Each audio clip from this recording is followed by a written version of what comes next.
Hello നമസ്കാരം. Master കി അക്കാഡമിയുടെ മറ്റൊരു online സെഷനിലേക്ക് എല്ലാവർക്കും സ്വാഗതം. നമ്മളിവിടെ നോക്കാൻ പോകുന്നത് 2026 ബയോളജിയിൽ നിന്നും ചോദിച്ചിട്ടുള്ള കുറേ ചോദ്യങ്ങളും അതിൻ്റെ കണക്റ്റിംഗ് ഫാക്ട്സുമാണ്. ഓക്കെ, അപ്പോൾ നമ്മൾ നേരെ ചോദ്യങ്ങളിലേക്ക് കിടക്കാം. ഇതാണ് ആദ്യത്തെ ചോദ്യം. ആദ്യത്തെ ചോദ്യമാണ്: മനുഷ്യ ശരീരത്തിൽ ഏത് ഹോർമോണിൻ്റെ ഏറ്റക്കുറച്ചിലുകളാണ് ദൈനംദിന ഉറക്കത്തെയും ഉണരലിനെയും നിയന്ത്രിക്കുന്നത്? മനുഷ്യ ശരീരത്തിൽ ഏത് ഹോർമോണിൻ്റെ ഏറ്റക്കുറച്ചിലുകൾ ആണ് ദൈനംദിന ഉറക്കത്തെയും ഉണരലിനെയും സ്വാധീനിക്കുന്നത്? ഇതാണ് ആദ്യത്തെ ചോദ്യം. അപ്പോൾ ചോദ്യം കാണുമ്പോൾ മനസ്സിലാവും ഇത് അന്തസ്രാവി വ്യവസ്ഥയിൽ നിന്നും ചോദിച്ചിട്ടുള്ള ഒരു ചോദ്യമാണ്. നമ്മുടെ ടെക്സ്റ്റ് ബുക്ക് എടുത്തു കഴിഞ്ഞാൽ, ബയോളജി ടെക്സ്റ്റ് എടുത്തു കഴിഞ്ഞാൽ ഏറ്റവും വലിയ ചാപ്റ്റർ, നമുക്ക് പഠിക്കാനുള്ള ഏറ്റവും വലിയ ചാപ്റ്ററാണിത്, ഈ ഹോർമോൺസിൻ്റെ അന്തസ്രാവി വ്യവസ്ഥ എന്ന് പറയുന്നത്. ഓക്കെ, അതിൽ നിന്ന് ചോദിച്ച ഒരു ചോദ്യമാണ്. അപ്പോൾ ഓപ്ഷൻസ് ഉണ്ട്: കോർട്ടിസോൾ, പാരാത്തോർമോൺ, മെലാറ്റോണിൻ, എപ്പിനെഫ്രിൻ. ഇതൊക്കെയാണ് ചോദിച്ചിട്ടുള്ള ഓപ്ഷൻസ് എന്ന് പറയുന്നത്. ഓക്കെ, അപ്പം ആൻസർ നിങ്ങളൊന്ന് എഴുതിയേ. ആൻസർ എല്ലാവരും ഒന്ന് എഴുതിക്കൂ. എല്ലാവരും ആൻസർ എഴുതിയെന്ന് വിചാരിക്കുന്നു. ഇതിൻ്റെ ആൻസർ ഏതാണെന്ന് ചോദിച്ചു കഴിഞ്ഞാൽ മെലാറ്റോണിനാണ്. ആൻസർ എന്താ? മെലാറ്റോണിനാണ്. ഓക്കെ, അപ്പോൾ നമുക്ക് നോക്കാം മെലാറ്റോണിൻ്റെ പ്രത്യേകതകളൊക്കെ നോക്കാം. മെലാറ്റോണിൻ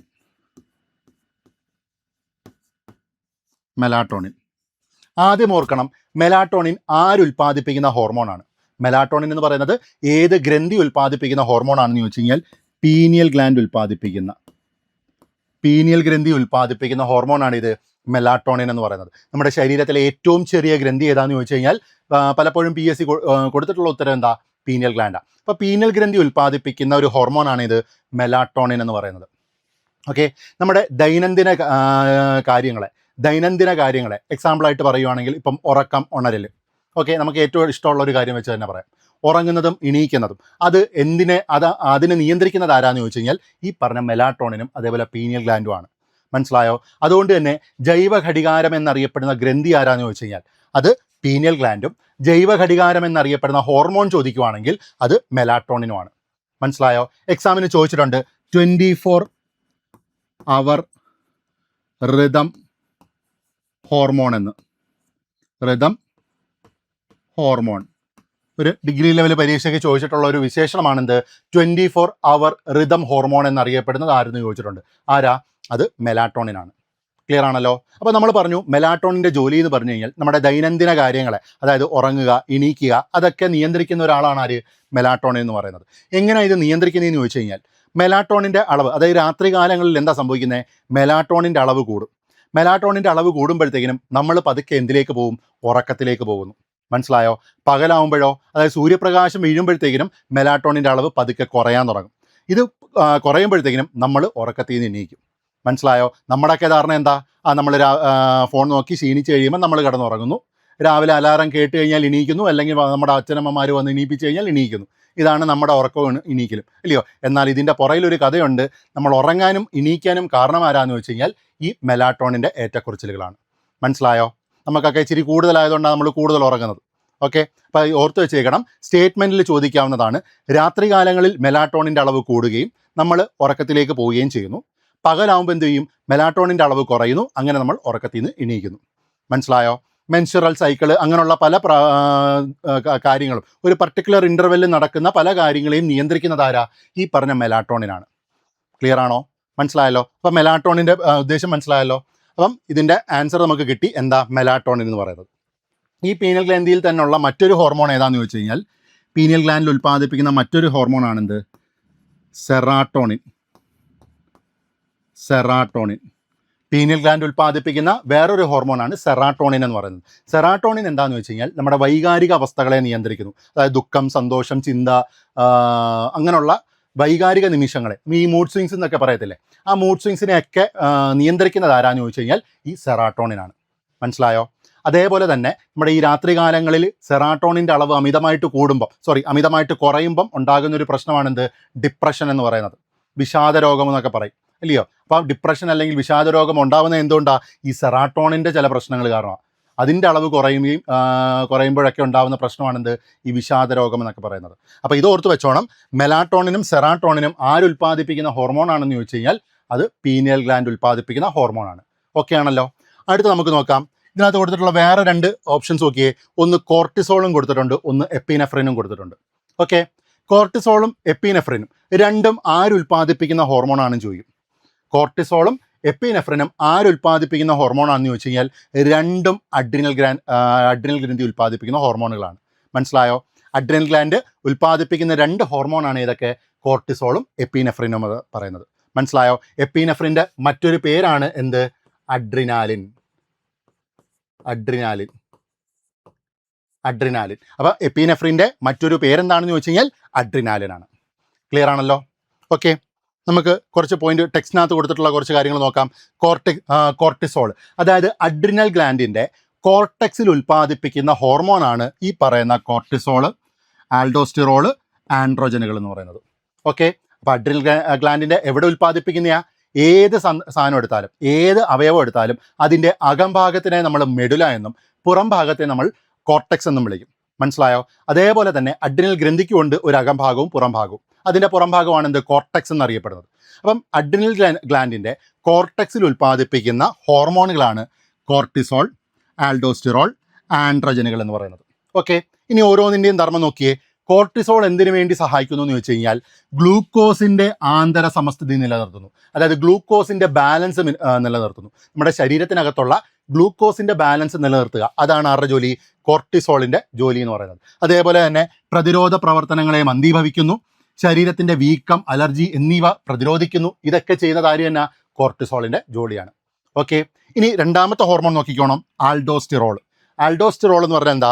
ശരീരത്തിലെ ലവണ സന്തുലനത്തിന് സഹായിക്കുന്നു. അതായത് മിനറൽസിൻ്റെ, നമ്മുടെ ശരീരത്തിലേക്ക് കയറുന്ന മിനറൽസിൻ്റെ ബാലൻസ് മെയിൻറ്റെയിൻ ചെയ്യുന്നത് ആൽഡോസ്റ്റിറോളും അതേപോലെ തന്നെ ഗ്ലൂക്കോസിൻ്റെ ബാലൻസ് മെയിൻറ്റെയിൻ ചെയ്തത് കോർട്ടിസോളുമാണെന്ന് ഓർത്ത് വെച്ചേക്കണം. ഓക്കെ, അതേപോലെ തന്നെ രക്തസമ്മർദ്ദം ക്രമീകരിക്കുന്നതും ആര് തന്നെ? ആൽഡോസ്റ്റിറോളാണ്. അപ്പോൾ ആൽഡോസ്റ്റിറോളിൻ്റെ വേറൊരു ജോലിയാണ് എന്ത്? രക്തസമ്മർദ്ദം ക്രമീകരിക്കുന്നു എന്നുള്ളത്. ഓക്കെ, ഇനി മൂന്നാമത്തതാണ് ആൻഡ്രജനുകൾ എന്ന് പറയുന്നത്. ആൻഡ്രജൻ എന്ന് പറഞ്ഞാൽ എന്താ? ലൈംഗിക വളർച്ചയെയും ലൈംഗിക സ്വഭാവങ്ങളെയും സെക്ഷൽ ബിഹേവിയർ എന്ന് പറയും. സെക്ഷൽ ബിഹേവിയറിനെയും സ്വാധീനിക്കുന്നത് ആരാന്ന് ചോദിച്ചു കഴിഞ്ഞാൽ, നിയന്ത്രിക്കുന്ന ആരാന്ന് വെച്ച് കഴിഞ്ഞാൽ ആൻഡ്രജനുകളാണ്. ഓക്കെ, അപ്പോൾ ഇത് മൂന്നും ഓർത്തോണം. ഇത് മെഡുലയുടെ ഏത് ഭാഗം ഉൽപ്പാദിപ്പിക്കുന്ന ഞാൻ ചോദിക്കും. ഏത് ഭാഗം എന്ന് പഠിച്ചോണം. അത് കോർട്ടെക്സ് ഉൽപ്പാദിപ്പിക്കുന്ന ഹോർമോണാണ്. ഓക്കെ, ഇനി ഇതേപോലെ തന്നെ മെഡുലേക്ക് എന്ത് വരുന്നുണ്ട്? അതിൻ്റെ അഡ്രിനൽ ഗ്ലാൻഡിൻ്റെ മെഡുലയിലും ഇതേപോലെ ഹോർമോൺസ് ഉൽപ്പാദിപ്പിക്കുന്നുണ്ട്. മനസ്സിലായോ? അതാരൊക്കെയാണെന്ന് വെച്ച് കഴിഞ്ഞാൽ അതാണ് അഡ്രിനാലിനും നോർ അഡ്രിനാലിനും. ഓക്കെ, അപ്പം മെഡുല ഉൽപ്പാദിപ്പിക്കുന്ന ഹോർമോണുകളാണ് ഏതൊക്കെ? അഡ്രിനാലിനും നോർ അഡ്രിനാലിനും. മനസ്സിലായോ? ഇത് രണ്ടും എന്തിനാ സഹായിക്കുന്നത്? അടിയന്തര സാഹചര്യങ്ങളെ നേരിടാൻ വേണ്ടിയിട്ട് സഹായിക്കുന്ന രണ്ട് ഹോർമോണുകളാണ് ഏതൊക്കെ? അഡ്രിനാലിനും നോൺ അഡ്രിനാലിനും എന്ന് പറയുന്നത്. മനസ്സിലായോ? അടിയന്തര സാഹചര്യങ്ങളെ നിയന്ത്രിക്കുന്ന ഹോർമോണുകളാണ് ഏതൊക്കെ? അഡ്രിനാലിനും നോർ അഡ്രിനാലിനും. ഉദാഹരണത്തിന് ഇപ്പം ആന കുത്താൻ വന്ന നമ്മുടെ ഹരിഹർ നഗറിനകത്ത് മുകേഷ് പറയത്തില്ല, അതേപോലെ തന്നെ പറയാം. ഒരു ആന കുത്താൻ വന്നു കഴിഞ്ഞാൽ എന്താ സംഭവിക്കുന്നത്? നമ്മുടെ ശരീരം ഓടാൻ വേണ്ടി നിൽക്കുക അല്ലേ? അപ്പോൾ നമുക്ക് ഉസൈൻ ബോൾട്ടിന് ഇല്ലാത്ത വേഗതയാണ് നമുക്ക് വരുന്നത്. ഈ വേഗത നമുക്ക് എവിടെ നിന്ന് കിട്ടുന്നു? ഇങ്ങനൊരു സംഭവം വരുമ്പോഴത്തേക്കിനും, അതായത് നമ്മൾ അറിയാം ഒരു അടിയന്തര സാഹചര്യം നേരിടാൻ പോവുക. അപ്പോൾ നമ്മുടെ ശരീരം ഉൽപ്പാദിപ്പിക്കും? നമ്മുടെ അഡ്രിനൽ ഗ്ലാൻഡിൻ്റെ മെഡുല ഈ അഡ്രിനാലിനെ റഷ് ചെയ്യിക്കും. മനസ്സിലായോ? അഡ്രിനാലിനെ ഉൽപ്പാദിപ്പിക്കും. ഈ അഡ്രിനാലിൻ നേരെ എങ്ങോട്ട് പോകും? നമ്മുടെ തലച്ചോറിൽ പോകും. നമ്മുടെ തലച്ചോറിൽ പോകും. മനസ്സിലായോ? തലച്ചോറിൽ നിന്നും ഇത് പറയും. അതായത് തലച്ചോറിൻ്റെ എവിടാന്ന് ചോദിച്ചു കഴിഞ്ഞാൽ മെഡുല ഒബ്ലാങ്കട്ടയിൽ പറയും. മനസ്സിലായോ? മെഡുല ഒബ്ലാങ്കട്ടയിൽ ചെന്നിട്ട് പറയും, നമുക്ക് ഇങ്ങനൊരു സാഹചര്യം വന്നിട്ടുണ്ട്, അതുകൊണ്ട് പെട്ടെന്ന് തന്നെ രക്തത്തിൻ്റെ ഓട്ടം, രക്തത്തിൻ്റെ പമ്പിങ് കൂട്ടണം, അതേപോലെ തന്നെ ഓക്സിജൻ്റെ ഇൻടേക്ക് കൂട്ടണം. മനസ്സിലായോ? എന്താ ഇതിൻ്റെ അർത്ഥം? രക്തത്തിൻ്റെ പമ്പിങ് കൂട്ടണമെന്ന് പറഞ്ഞാൽ എന്താ? ഹൃദയമിടിപ്പ് കൂട്ടണം. ഹൃദയമിടിപ്പ് കൂട്ടുമ്പോഴാണ് രക്തത്തിൻ്റെ പമ്പിങ് കൂടുന്നത് അല്ലേ? അതേപോലെ തന്നെ ഓക്സിജൻ്റെ ഇൻടേക്ക് കൂട്ടുക എന്ന് പറഞ്ഞാൽ എന്താ? ശ്വസന നിരക്ക് കൂട്ടണം. മനസ്സിലായോ? അപ്പോൾ ഇത് രണ്ടും ചെയ്യണമെന്ന് പറയും. അങ്ങനെ നമ്മുടെ മെഡുല ഒബ്ലാങ്കട്ട അത് മനസ്സിലാക്കിയിട്ട് എന്ത് ചെയ്യും? നമ്മുടെ ശ്വസന നിരക്ക് കൂട്ടും, രക്തത്തിൻ്റെ പമ്പിങ്, ഹൃദയമിടിപ്പ് കൂട്ടും. മനസ്സിലായോ? അന്നേരം ഓക്സിജൻ്റെ അളവ് കൂടുതലായിട്ട് കയറാൻ തുടങ്ങും. ആ ഓക്സിജനെ പെട്ടെന്ന് കോശങ്ങളിലേക്ക് എത്തിക്കും. അവിടെ ഗ്ലൂക്കോസ് ഉണ്ടാവും. ആ ഗ്ലൂക്കോസിനെ ബ്രേക്ക് ചെയ്ത് ഊർജ്ജം ഉൽപ്പാദിപ്പിക്കും. അങ്ങനെ നമുക്ക് ഓടാനുള്ള ഒരു ഊർജ്ജം കിട്ടുന്നത്. മനസ്സിലായോ? എന്നാൽ ഈ കുത്താമെന്ന ആന അതിൻ്റെ പാട്ടിന് പോയി കഴിഞ്ഞാൽ പിന്നെ പേടിക്കേണ്ട കാര്യമുണ്ടോ? പിന്നെ പേടിക്കേണ്ട. അതായത് ഇതെല്ലാം നോർമലിലേക്ക് വരണ്ടേ? ഇതെല്ലാം നോർമലിലേക്ക് വരണം. നമ്മുടെ ഹൃദയമിടിപ്പ് നോർമലിലേക്ക് വരണം, നമ്മുടെ ശ്വസന നിരക്ക് നോർമലിലേക്ക് വരണം. അന്നേരം ആരാണ് ഇത് തിരിച്ചറിഞ്ഞ് ആര് ഉൽപ്പാദിപ്പിക്കും? നമ്മുടെ നോർ അഡ്രിനാലിൻ ഉൽപ്പാദിപ്പിക്കും. മനസ്സിലായോ? ഈ പറഞ്ഞ ആനയൊക്കെ അതിൻ്റെ പാട്ടിന് പോയി കഴിഞ്ഞാൽ പിന്നീട് എന്ത് ഉൽപ്പാദിപ്പിക്കുന്നത്? നോർ അഡ്രിനാലിൻ ഉൽപ്പാദിപ്പിച്ചിട്ട് നമ്മുടെ മെഡുലയിൽ ചെന്ന് പറയും ആന അതിൻ്റെ പാട്ടിന് പോയി, ഇനി പതുക്കെയൊക്കെ ശ്വസിച്ചാൽ മതി, പതുക്കെ ഹൃദയമിടിപ്പ് കൊടുത്താൽ മതി. ഇങ്ങനെയുള്ള കാര്യങ്ങളൊക്കെ പറഞ്ഞു കൊടുക്കും. മനസ്സിലായോ? ക്ലിയർ ആണോ? അപ്പോൾ ഇതാണ് അഡ്രിനാലിൻ്റെയും നോർ അഡ്രിനാലിൻ്റെയും ജോലി എന്ന് പറയുന്നത്. ഓക്കെ, അടുത്തത് ഇതിനകത്ത് കൊടുത്തിട്ടുണ്ട് പാരാതൊർമോൺ എന്ന് പറഞ്ഞൊരു ഓപ്ഷൻ ഉണ്ടായിരുന്നു അല്ലേ. പാരാതൊർമോൺ എന്ന് പറഞ്ഞു കഴിഞ്ഞാൽ പാരാതൈറോയ്ഡ് ഉൽപ്പാദിപ്പിക്കുന്ന ഹോർമോണാണ് എന്ത്? പാരാതൊർമോൺ എന്ന് പറയുന്നത്. പാരാതൈറോയ്ഡ് ഉൽപ്പാദിപ്പിക്കുന്ന ഹോർമോണാണ് പാരാതൊർമോൺ എന്ന് പറയുന്നത്. അതായത് നമ്മുടെ തൈറോയ്ഡ് ഗ്രന്ഥി ഉൽപ്പാദിപ്പിക്കുന്ന ഒരു ഹോർമോൺ ഉണ്ട്, കാൽസിറ്റോണിൻ എന്ന് പറയും. മനസ്സിലായോ? അതേപോലെ പാരാതൈറോയ്ഡ് ഉൽപ്പാദിപ്പിക്കുന്ന ഹോർമോണാണ് പാരാതൊർമോൺ. ഇത് രണ്ടും എന്താണ് ചെയ്യുന്നതെന്ന് ചോദിച്ചു കഴിഞ്ഞാൽ നമ്മുടെ രക്തത്തിലെ കാൽഷ്യത്തിൻ്റെ അളവിനെ നിയന്ത്രിക്കുക. മനസ്സിലായോ? തൈറോയ്ഡ് ചെയ്യുന്ന, അതായത് കാൽസിറ്റോണിൻ ചെയ്യുന്നതിൻ്റെ ഓപ്പോസിറ്റാണ് ആര് ചെയ്യുന്നത്? പാരാതൊർമോൺ ചെയ്യുന്നത്. താണ്ട് ഇത് നോക്കിയേ, രക്തത്തിലെ കാൽഷ്യത്തിൻ്റെ സാധാരണ തോതെന്ന് പറയുന്നത് 9 to 11 mg/100 ml ആണ്. മനസ്സിലായോ? ഈ അളവ് നിയന്ത്രിക്കുന്നത് എങ്ങനെയാണ്? തൈറോയ്ഡ് ഗ്രന്ഥി ഉൽപ്പാദിപ്പിക്കുന്ന കാൽസിറ്റോണിനും തൈറോയ്ഡ് ഗ്രന്ഥിയുടെ പിൻഭാഗത്തായി സ്ഥിതി ചെയ്യുന്ന പാരാതൈറോയ്ഡ് ഗ്രന്ഥിയും ഉൽപ്പാദിപ്പിക്കുന്നതാണെന്ത്? പാരാതൊർമോൺ. അത് രണ്ടും കൂടെ ചേർന്നാണ് ഈ പറഞ്ഞ രക്തത്തിലെ കാൽഷ്യത്തിൻ്റെ അളവിനെ നിയന്ത്രിക്കുന്നത്. മനസ്സിലായോ? അപ്പോൾ കാൽഷ്യത്തിൻ്റെ സാധാരണ അളവ് പഠിച്ചു വെച്ചോണം, 9 to 11 mg/100 ml, അല്ലെങ്കിൽ ഈ ഒരു വാല്യൂ കൂടെ പഠിച്ചു വെച്ചോണം, 10 to 12 mg/100 ml. ഈ ഒരു വാല്യൂ കൂടെ പഠിച്ചു വെച്ചേക്കണം. ഓക്കെ, അപ്പം ഇത് ഇത്രയും ഓക്കെ ആണല്ലോ. ഇതാണ്ട് മെലാട്ടോണിൻ്റെ നമ്മുടെ ടെക്സ്റ്റിനകത്തെ ഭാഗമാണ് കൊടുത്തിരിക്കുന്നത്. തലാമസിന് സമീപം സ്ഥിതി ചെയ്യുന്ന പീനിയൽ ഗ്ലാൻഡാണ് മെലാട്ടോണിൻ എന്ന ഹോർമോൺ ഉൽപ്പാദിപ്പിക്കുന്നത്.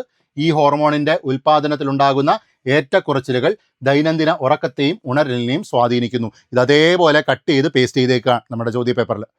ഓക്കെ, അപ്പോൾ ഒന്നാമത്തെ ചോദ്യം കിട്ടിയെന്ന് വിചാരിക്കുന്നു. നമുക്ക് രണ്ടാമത്തെ ചോദ്യത്തിലേക്ക് കിടക്കാം.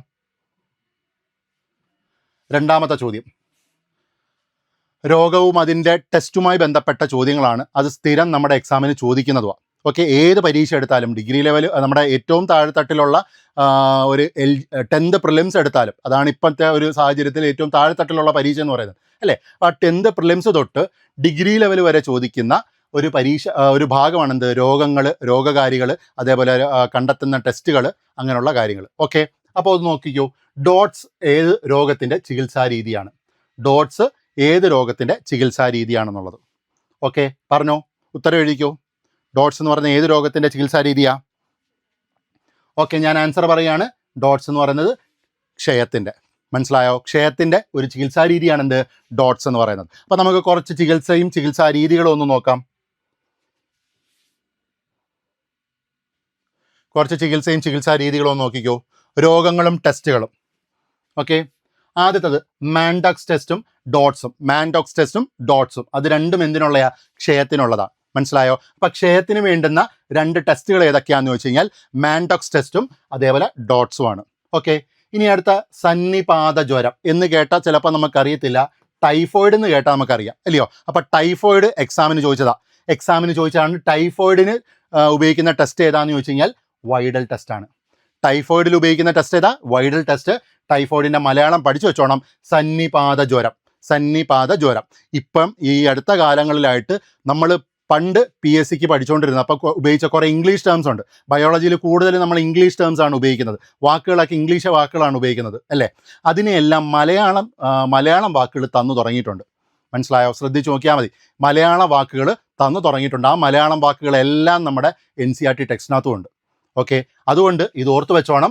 ടൈഫോയിഡിൻ്റെ മലയാളമാണെന്ത്? സന്നിപാത ജ്വരം എന്ന് പറയുന്നത്. അപ്പോൾ ഇത് രണ്ടിനും ഈ പറഞ്ഞ സന്നിപാത ജ്വരം അല്ലെങ്കിൽ ടൈഫോയിഡ് അത് ടെസ്റ്റ് ചെയ്യാൻ ഉപയോഗിക്കുന്നതാണ് എന്ത്? വൈഡൽ ടെസ്റ്റ് എന്ന് പറയുന്നത്. അതിനുള്ളതാണ് വൈഡൽ ടെസ്റ്റ്.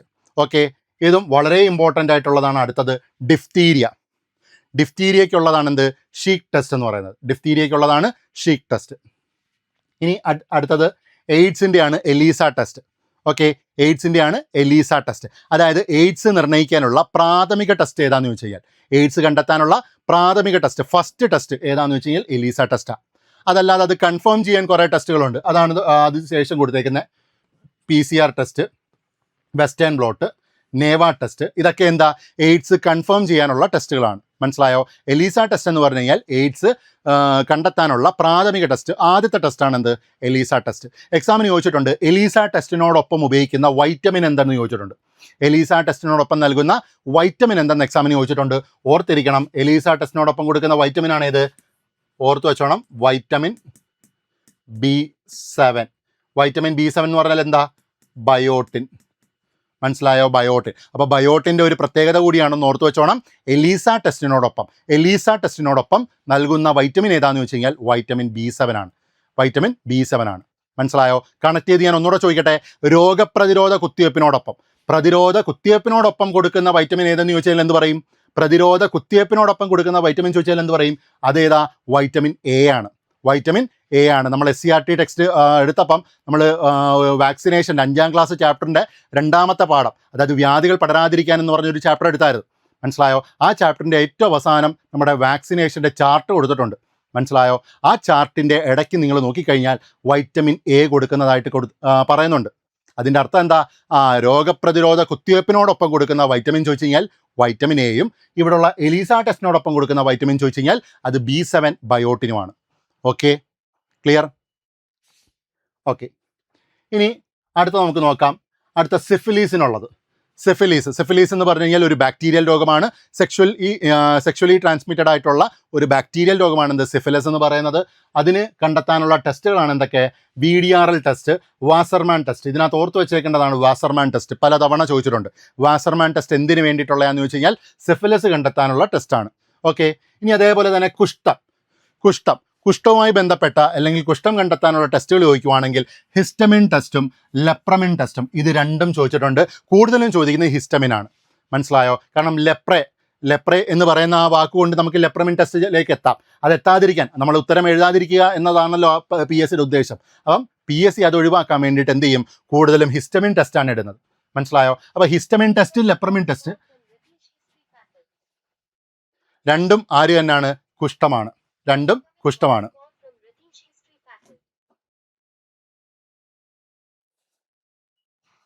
ഓക്കെ, ഇനി അടുത്തത് ഗർഭാശയ ക്യാൻസർ കണ്ടെത്താനുള്ള ടെസ്റ്റാണ് എന്ത്? പാപ്സ്മിയർ ടെസ്റ്റ് എന്ന് പറയുന്നത്. ഗർഭാശയ ക്യാൻസർ കണ്ടെത്താനുള്ള ടെസ്റ്റാണ് പാപ്സ്മിയർ ടെസ്റ്റ്. ക്യാൻസർ കണ്ടെത്തുന്ന നമ്മൾ കോമൺ ആയിട്ട് ചോദിക്കുമ്പം അതിനെ ബയോപ്സി ടെസ്റ്റ് എന്ന് പറയും. ക്യാൻസറിനുള്ളത് എന്താ? ബയോപ്സി ടെസ്റ്റും. അതേപോലെ സ്തനാർബുദം എന്ന് പറഞ്ഞു കഴിഞ്ഞാൽ മാമോഗ്രാഫി. സ്തനാർബുദം കണ്ടെത്താനുള്ള ടെസ്റ്റാണ് എന്ത്? മാമോഗ്രാഫി എന്ന് പറയുന്നത്. സ്തനാർബുദം കണ്ടെത്താനുള്ള ടെസ്റ്റാണ് മാമോഗ്രാഫി. അടുത്ത ഇഷിഹാര ടെസ്റ്റ് പലതവണ ചോദിച്ചിട്ടുണ്ട്. ഇഷിഹാര ടെസ്റ്റ് വർണ്ണാന്തത, കളർ ബ്ലൈൻഡ്നെസ്, വർണ്ണാന്തത കണ്ടെത്താനുള്ള ടെസ്റ്റാണ് എന്ത്?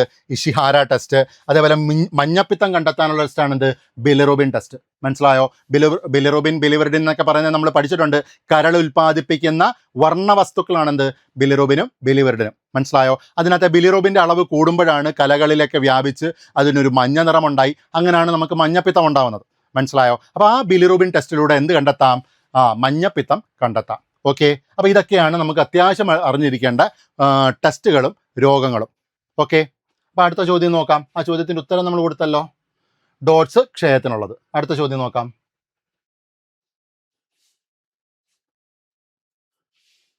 അടുത്താണ് രോഗങ്ങളെ പറ്റി പഠിക്കാൻ ലാബിൽ വളർത്തുന്ന ചെറുതും ത്രിമാന രൂപത്തിലുള്ള ടിഷ്യൂ മാതൃകകൾ എന്താണ്? ഓക്കെ, ഇത് നമ്മുടെ 10ാം ക്ലാസ് ബയോളജി ടെക്സ്റ്റിനകത്ത് ഏറ്റവും അവസാനത്തെ ചാപ്റ്ററിൽ വരുന്ന കുറച്ച് കാര്യങ്ങളാണ്. ഇത് എക്സാമിന് ചോദിക്കുന്നതാണ്, ഡിഗ്രി ലെവലിനായാലും ചോദിക്കുന്നതാണ്. ഓക്കെ, അപ്പോൾ അതൊന്ന് നോക്കിക്കോണം. രോഗങ്ങളെ പറ്റി പഠിക്കാൻ ലാബിൽ വളർത്തുന്ന ചെറുതും ത്രിമാന രൂപത്തിലുള്ള ടിഷ്യൂ മാതൃകകൾ എന്താണെന്നാണ് ചോദ്യം. ഈ ചോദ്യം 10th ലെവൽ പ്രിലിംസിനും ചോദിച്ചായിരുന്നു. ഇപ്പോൾ ഈ കഴിഞ്ഞ 10th ലെവൽ പ്രിലിംസിനും ചോദിച്ച ഒരു ചോദ്യമാണ്. അത് ഡിഗ്രി ലെവലിനും ചോദിച്ചിട്ടുള്ള ചോദ്യമാണ്. ആ ഭാഗത്ത് ആ ചാപ്റ്ററിൽ നിന്നും ഡിഗ്രി ലെവലിന് ഒരുപാട് ചോദ്യങ്ങൾ വന്നിട്ടുണ്ട്. ഓക്കെ, അപ്പോൾ അത് ആ ഒരു ലെവൽ ഇപ്പം നമുക്ക് മനസ്സിലായി കാണും. ഒരു PSC എക്സാമിൻ്റെ അങ്ങേ തലം തൊട്ട് ഇങ്ങേ തലം വരെ ഒരേ ചോദ്യം തന്നെ ഒരു പാഠപുസ്തകത്തിൽ നിന്ന് തന്നെ ചോദിച്ചിട്ടുണ്ട്. അപ്പം ലെവലുകൾക്ക് ഇവിടെ വ്യത്യാസമില്ലാതെ വരിക എന്നതാണ് ഇതിൽ നിന്ന് മനസ്സിലാക്കേണ്ടത്. ഓക്കെ, അപ്പോൾ അത് ഓർത്തോ. ഇതിൻ്റെ ഉത്തരം കൊടുത്തോ. രോഗങ്ങളെ പറ്റി പഠിക്കാൻ ലാബിൽ വളർത്തുന്ന ചെറുതും ത്രിമാന രൂപത്തിലുള്ള ടിഷ്യൂ മാതൃകകളെ നമ്മൾ വിളിക്കുന്ന പേരാണെന്ത്? ഓർഗനോയിഡുകൾ എന്ന് പറയും. എന്താ? ഓർഗനോയിഡുകൾ എന്ന് വിളിക്കും. ഓക്കെ, നമുക്ക് നോക്കാം എന്താണ് ഓർഗനോയിഡ്. ഓർഗനോയിഡും 3D പ്രിൻറ്റിംഗ് എന്നും പറഞ്ഞ് നമ്മുടെ ടെക്സ്റ്റിൽ കൊടുത്തിട്ടുള്ളതാണ്. ഓർഗനോയിഡുകൾ എന്ന് പറയുന്നത് ലാബിൽ വളർത്തുന്ന ചെറുതും ത്രിമാന രൂപത്തിലുള്ളതുമായ ടിഷ്യൂ മാതൃകകളാണെന്ത്? ഓർഗനോയിഡുകൾ എന്ന് പറയുന്നത്. ഓക്കെ, എന്തിനു വേണ്ടിയിട്ടാണ് ഇത് ചെയ്യുന്നത്? രോഗങ്ങളെ പറ്റി പഠിക്കാനും പുതിയ മരുന്നുകൾ പരീക്ഷിക്കാനും അതിന് പുനരുൽപാദന ചികിത്സ വികസിപ്പിക്കാനും ഒക്കെ സഹായിക്കുന്ന ഒരു രീതിയാണെന്ത്? ഓർഗനോയിഡ് എന്ന് പറയുന്നത്. ഓക്കെ, അപ്പോൾ എന്തിനാണ് ചെയ്യുന്നതെന്ന് ചോദിച്ചു കഴിഞ്ഞാൽ രോഗങ്ങളെ പറ്റി പഠിക്കാൻ, രോഗങ്ങളെ പറ്റി പഠിക്കുക, പുതിയ മരുന്നുകൾ പരീക്ഷിക്കുക, അതിനൊക്കെ വേണ്ടിയിട്ടാണ് ഈ പറഞ്ഞ ഓർഗനോയിഡ് എന്ന് പറയുന്ന ഒരു ആശയം കൊണ്ടുവരുന്നത്. ഓക്കെ, ഇനി നിലവിൽ ദാതാക്കളുടെ കുറവ്,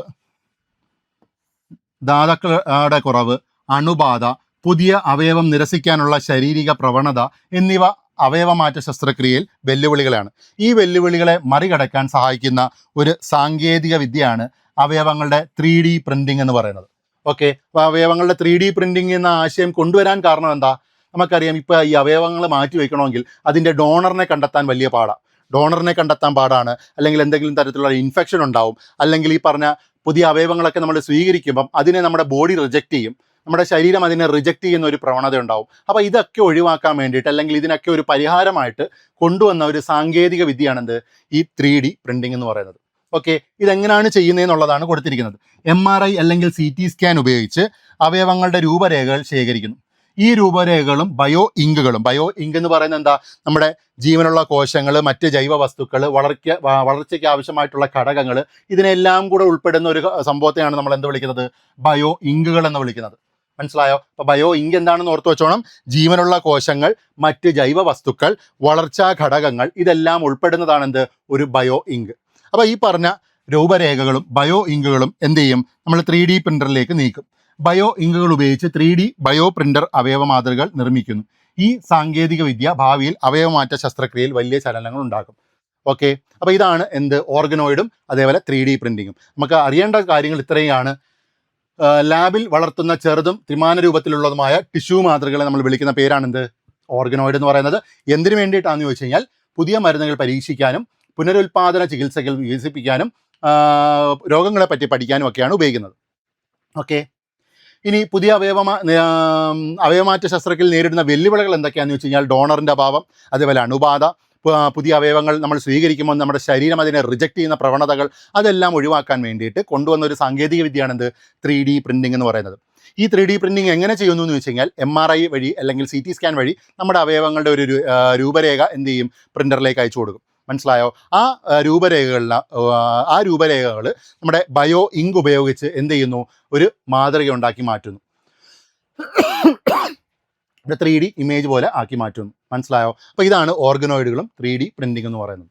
ഓക്കെ ആണല്ലോ? അപ്പോൾ അതിൻ്റെ ആൻസർ നമ്മൾ എഴുതിയായിരുന്നു ഓർഗനോയിഡ്. ഓക്കെ, ഇനി ഇതിനകത്തുള്ള ഒരു ഭാഗമാണ് വിത്ത് കോശങ്ങൾ എന്താണെന്ന്. അതും കൂടെ ഒന്ന് നോക്കാം.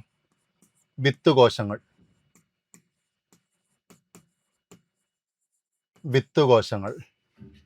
ഓക്കെ, അപ്പോൾ വിത്ത് കോശങ്ങൾ എന്തിനു വേണ്ടിയിട്ടുള്ളയാ? വിത്ത് കോശങ്ങൾ എന്ന് പറഞ്ഞാൽ എന്താണ്? നമ്മളിതിനെ മൂലകോശങ്ങൾ എന്നൊക്കെ വിളിക്കും. വിത്ത് കോശങ്ങൾ എന്താണെന്ന് ചോദിച്ചു കഴിഞ്ഞാൽ വിഭജനത്തിലൂടെ ഏത് കോശമായി മാറാനും കഴിവുള്ള കോശങ്ങളെയാണെന്ന് വിളിക്കുന്നത് വിത്ത് കോശങ്ങൾ എന്ന് വിളിക്കുന്നത്. മനസ്സിലായോ? വിഭജനത്തിലൂടെ ഏത് കോശമായി മാറാനും കഴിവുള്ള കോശങ്ങളെയാണ് എന്ത് വിളിക്കുന്നത്? നമ്മുടെ വിത്ത് കോശം എന്ന് വിളിക്കുന്നത്. ഉദാഹരണത്തിന് ഒരു എക്സാമ്പിൾ പറയുവാണെങ്കിൽ, നമുക്കറിയാം നമ്മുടെ ശരീരത്തിൽ വിഭജിക്കാത്ത കോശമാണെന്ത്? നാഡീകോശം എന്ന് പറയുന്നത്, അല്ലയോ? നാഡീകോശം എന്ത് ചെയ്യാറില്ല? വിഭജിക്കാറില്ല. പക്ഷേ അതുകൊണ്ട് തന്നെയാണ് നാഡീകോശങ്ങളെ അല്ലെങ്കിൽ നാഡീ വ്യവസ്ഥയെ ബാധിക്കുന്ന പല അസുഖങ്ങൾക്കും ഒരു പെർമനൻറ്റ് ക്യൂർ ഇല്ലാത്തത്. കാരണം അതിനെ റീപ്ലേസ് ചെയ്യാൻ അവിടെ എന്ത് നടക്കുന്നില്ല? സെൽ ഡിവിഷൻ നടക്കുന്നില്ല. ഓക്കെ, എന്നാൽ നമ്മുടെ നാഡീ വ്യവസ്ഥയിലെ നാഡികൾക്ക് അല്ലെങ്കിൽ ന്യൂറോണിന്, നാഡീകോശങ്ങൾക്ക് എന്തെങ്കിലും തരത്തിലുള്ള തകരാറുകൾ സംഭവിച്ചേക്കാം. അപ്പോൾ അതിനൊരു പരിഹാരമായിട്ട് വന്ന ഒരു ആശയമാണെന്ത്? ഈ വിത്ത് കോശങ്ങൾ എന്ന് പറയുന്നത്. കാരണം വിത്ത് കോശത്തിന് എന്താവാനുള്ള കഴിവുണ്ട്? നാഡീകോശമാകാനും കഴിവുണ്ട്. മനസ്സിലായോ? അതാണ് ഞാൻ നേരത്തെ പറഞ്ഞത്. വിത്ത് കോശങ്ങൾ എന്താണെന്ന് ചോദിച്ചു കഴിഞ്ഞാൽ വിഭജനത്തിലൂടെ മറ്റേത് കോശമായി മാറാനും കഴിവുള്ള കോശങ്ങളെയാണ് എന്ത് വിളിക്കുന്നത്? വിത്ത് കോശങ്ങൾ വിളിക്കുന്നത്. മനസ്സിലായോ? ഉദാഹരണത്തിന് ഈ രക്താർബുദം, പ്രമേഹം, പാർക്കിൻസൺസ് രോഗം പോലുള്ള രോഗങ്ങൾക്കെല്ലാം ചികിത്സാ മാതൃക അല്ലെങ്കിൽ ചികിത്സാ തത്വം എന്ന് പറയുന്നത് എന്തിനെ ആശ്രയിച്ചാണ്? ഈ വിത്ത് കോശങ്ങളെ ആശ്രയിച്ചാണുള്ളത്. മനസ്സിലായോ? അതേപോലെ ഈ അവയവങ്ങൾ, നമ്മൾ അവയവമാറ്റ ശസ്ത്രക്രിയ നടത്തുമല്ലോ, അപ്പോൾ അതിന് ഉള്ള അവയവങ്ങളുടെ രൂപരേഖകളൊക്കെ തയ്യാറാക്കാൻ വേണ്ടിയിട്ട്, ആ മാതൃകകൾ തയ്യാറാക്കാൻ വേണ്ടിയിട്ട് എന്തിനു ഉപയോഗിക്കുന്നുണ്ട്? ഈ പറഞ്ഞ വിത്ത് കോശങ്ങളെ ഉപയോഗിക്കുന്നുണ്ട്. മനസ്സിലായോ? അപ്പോൾ വിത്ത് കോശം എന്താണെന്ന് ഓർത്തു കഴിഞ്ഞാൽ മനസ്സിലാക്കിക്കോണം. അത് ഏത് കോശമായിട്ട്? നാഡിയായിട്ട് മാറാം, പേശിയായിട്ട് മാറാം, അസ്ഥിയായിട്ട് മാറാം, രക്തമായിട്ട് മാറാം. അങ്ങനെ ഏത് കോശമായിട്ട് മാറാനും ഏത് കോശമായിട്ട് മാറാനും കഴിവുള്ളവരാണ് വിത്ത് കോശങ്ങൾ എന്ന് പറയുന്നത്. ഇതെവിടെ കാണപ്പെടുന്നു എന്ന് ചോദിച്ചു കഴിഞ്ഞാൽ ഓർത്ത് വെച്ചോണം, ചോദിച്ചിട്ടുണ്ട്. അസ്ഥിമജ്ജയിൽ അതേപോലെ തന്നെ ത്വക്ക്, പിന്നെ അന്നപദം എലിമെൻ്ററി കനാൽ. ഇവിടൊക്കെയാണ് എന്ത് കാണപ്പെടുന്നത്? വിത്ത് കോശങ്ങൾ കാണപ്പെടുന്നത്. Okay, clear? നമുക്ക് അടുത്ത ക്വസ്റ്റ്യനിലേക്ക് പോകാം.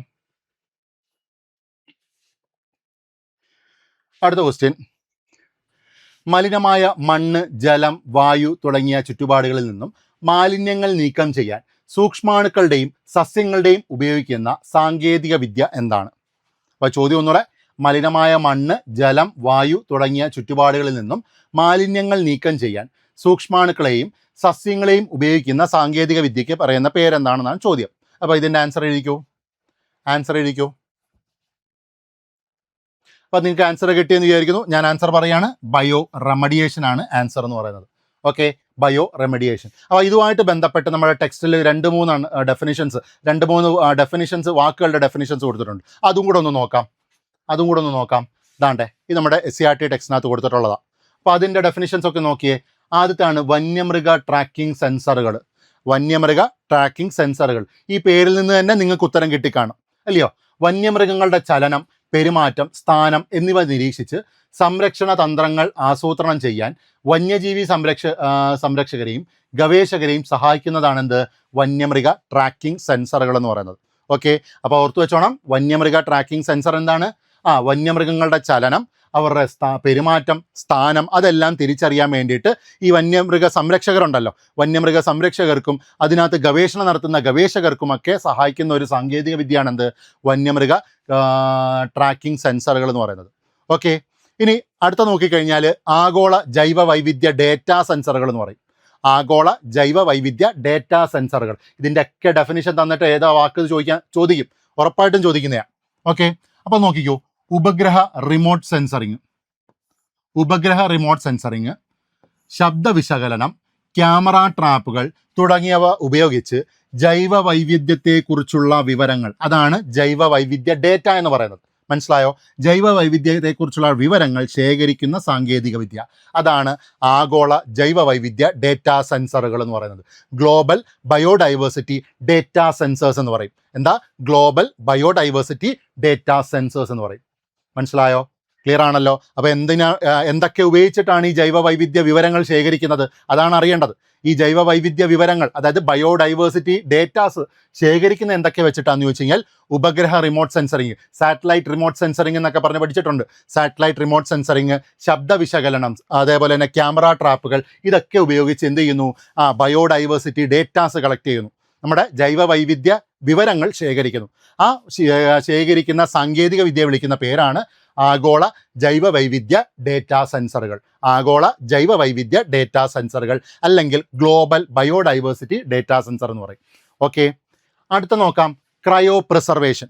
അടുത്തൊരു വാക്കാണ് ക്രയോ പ്രിസർവേഷൻ എന്ന് പറയുന്നത്. ഇതും എക്സാമിന് ചോദിക്കാൻ പറ്റിയൊരു വാക്കാണ്. അതായത് ഈ 3 എണ്ണത്തിനകത്ത്, നമ്മൾ പഠിച്ച 3 എണ്ണത്തിനകത്ത് അടുത്ത ചോദിക്കാൻ സാധ്യതയുള്ള പ്രധാനപ്പെട്ട ഒരു വാക്കാണെന്ത്? Cryo preservation. എൻ്റെ കാഴ്ചപ്പാടിൽ ചോദിക്കാൻ സാധ്യതയുള്ളൊരു വാക്കാണ് ക്രയോ പ്രിസർവേഷൻ. ഓക്കെ, നോക്കിക്കോ, വളരെ താഴ്ന്ന താപനിലയിൽ, അതായത് -196°C, ജീവനുള്ള കോശങ്ങളെയും കലകളെയും അവയവങ്ങളെയും സംരക്ഷിക്കുന്ന പ്രക്രിയയെ വിളിക്കുന്ന പേരാണെന്ത്? ക്രയോ പ്രിസർവേഷൻ എന്ന് പറയുന്നത്. വൈദ്യശാസ്ത്രം, കൃഷി, ഗവേഷണം തുടങ്ങിയ മേഖലകളിൽ ദീർഘകാല സംഭരണത്തിനായി ഇത് പ്രയോജനപ്പെടുത്തുന്നു. ഓക്കെ, ഞാനൊരു ചോദ്യം ചോദിക്കട്ടെ. ക്രയോ പ്രിസർവേഷൻ എന്താണെന്ന് ഞാൻ ഒന്നുകൂടെ പറഞ്ഞുതരാം. അതിനു മുമ്പ് എൻ്റെ ഒരു ചോദ്യം, ക്രയോ പ്രിസർവേഷൻ വഴി നമ്മൾ ഈ സാധനങ്ങളൊക്കെ ശേഖരിക്കുന്ന സ്ഥലത്തിനെ നമ്മൾ എന്ത് വിളിക്കും? അല്ലെങ്കിൽ ആ സ്ഥാപനത്തിനെ എന്ത് വിളിക്കും? ഒന്ന് പറഞ്ഞേ, ഒന്ന് നിങ്ങളുടെ മനസ്സിലൊന്ന് പറഞ്ഞേ. അതായത് ക്രയോ പ്രിസർവേഷൻ എന്ന പ്രക്രിയ വഴി ഈ പറഞ്ഞ, നമ്മളിവിടെ പറഞ്ഞില്ലയോ, കലകളെയും അവയവങ്ങളെയൊക്കെ സംരക്ഷിക്കുന്നു. ആ അവയവങ്ങളെ അല്ലെങ്കിൽ കലകളെ അല്ലെങ്കിൽ വിത്തുകളെയൊക്കെ സംരക്ഷിക്കുന്ന ഒരു സ്ഥാപനമുണ്ട്. ആ സ്ഥാപനത്തിനെ നമ്മൾ എന്ത് വിളിക്കുന്നു എന്നാണ് എൻ്റെ ചോദ്യം. ഓക്കെ, ആ സ്ഥാപനത്തിൻ്റെ ഒരു ക്ലൂ ഞാൻ തരാം. ആ സ്ഥാപനം എന്താണ്? ഒരു എക്സിറ്റു കൺസർവേഷൻ എക്സാമ്പിളാണ്. ആ സ്ഥാപനം എന്താണ്? ഒരു എക്സിറ്റു കൺസർവേഷൻ എക്സാമ്പിളാണ്. ഓക്കെ, വന്നോ? പലരുടെയും മനസ്സിൽ ഉത്തരം വന്നു കാണും. എന്താണത്? ജീൻ ബാങ്ക് എന്ന് പറയും, അല്ലയോ? Gene bank. അപ്പം ക്രയോ പ്രിസർവേഷൻ നടക്കുന്ന സ്ഥലം ആണെന്ത്? ജീൻ ബാങ്ക് എന്ന് പറയുന്നത്.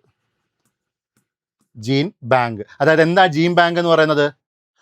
നമ്മുടെ വംശനാശ ഭീഷണി നേരിടുന്ന ജീവികളുടെയൊക്കെ ഫോസിലുകൾ, അല്ലെങ്കിൽ അവരുടെ കോശങ്ങൾ, കലകൾ, അല്ലെങ്കിൽ അത്യപൂർവമായിട്ടുള്ള സസ്യങ്ങൾ, അവരുടെ വിത്തുകൾ, അതെല്ലാം ശേഖരിച്ച് സംരക്ഷിക്കുന്ന ഒരു സ്ഥലമാണെന്ത്? ജീൻ ബാങ്ക് എന്ന് പറയുന്നത്. മനസ്സിലായോ? ആ ജീൻ ബാങ്കിൽ ഇതെല്ലാം സംരക്ഷിക്കുന്നത് എങ്ങനെയാണെന്ന് ചോദിച്ചു കഴിഞ്ഞാൽ ക്രയോ പ്രിസർവേഷൻ എന്ന് പറയുന്ന ആ ഒരു സാങ്കേതിക വിദ്യ ഉപയോഗിച്ച. മനസ്സിലായോ? ഇനി എന്താണ് ക്രയോ പ്രിസർവേഷൻ എന്ന് ചോദിച്ചു കഴിഞ്ഞാൽ ഇതെന്ത് ചെയ്യും? ഈ പറഞ്ഞ ഫോസിലുകളെ അല്ലെങ്കിൽ വിത്തിനങ്ങളെയൊക്കെ എന്ത് ചെയ്യും?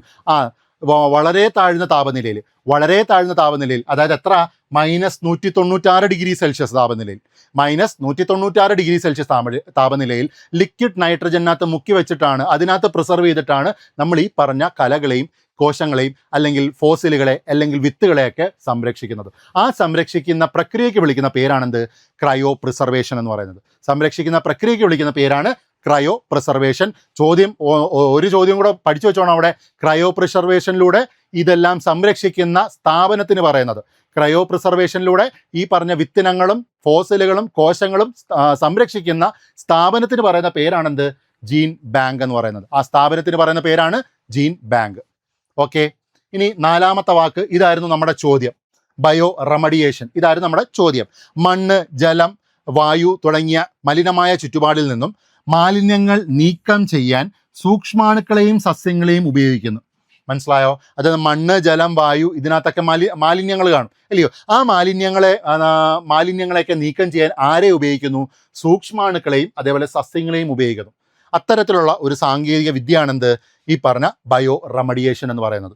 ഓക്കെ, ഇത് മാലിന്യങ്ങളെ ദോഷകരമല്ലാത്ത സംയുക്തങ്ങളാക്കി മാറ്റുന്നു. അപ്പോൾ ഈ സസ്യങ്ങളായാലും ഈ പറഞ്ഞ സൂക്ഷ്മാണുക്കളായാലും എന്താ ചെയ്യുന്നത്? മാലിന്യങ്ങളെ ദോഷകരമല്ലാത്ത സംയുക്തങ്ങളാക്കി മാറ്റുകയാണ് ചെയ്യുന്നത്, കോമ്പൗണ്ട് ആക്കി മാറ്റുകയാണ് ചെയ്യുന്നത്. മനസ്സിലായോ? അപ്പോൾ ഈ പ്രോസസ്സാണ് ബയോ റെമഡിയേഷൻ എന്ന് പറയുന്നത്. ഓക്കെ, അപ്പോൾ ഇത് ഇത്രയും കിട്ടിയല്ലോ. ഈ 4 വാക്കുകളും നിർബന്ധമായിട്ടും അടിവരയിട്ട് പഠിച്ചോണം. ഓക്കെ, ഇതിനകത്ത് ഏതെങ്കിലുമൊക്കെ എക്സാമിന് ചോദിക്കും. ക്ലിയർ? അപ്പം അതിൻ്റെ ആൻസർ നമ്മൾ കൊടുത്തിട്ടുണ്ട്. അടുത്ത ചോദ്യം,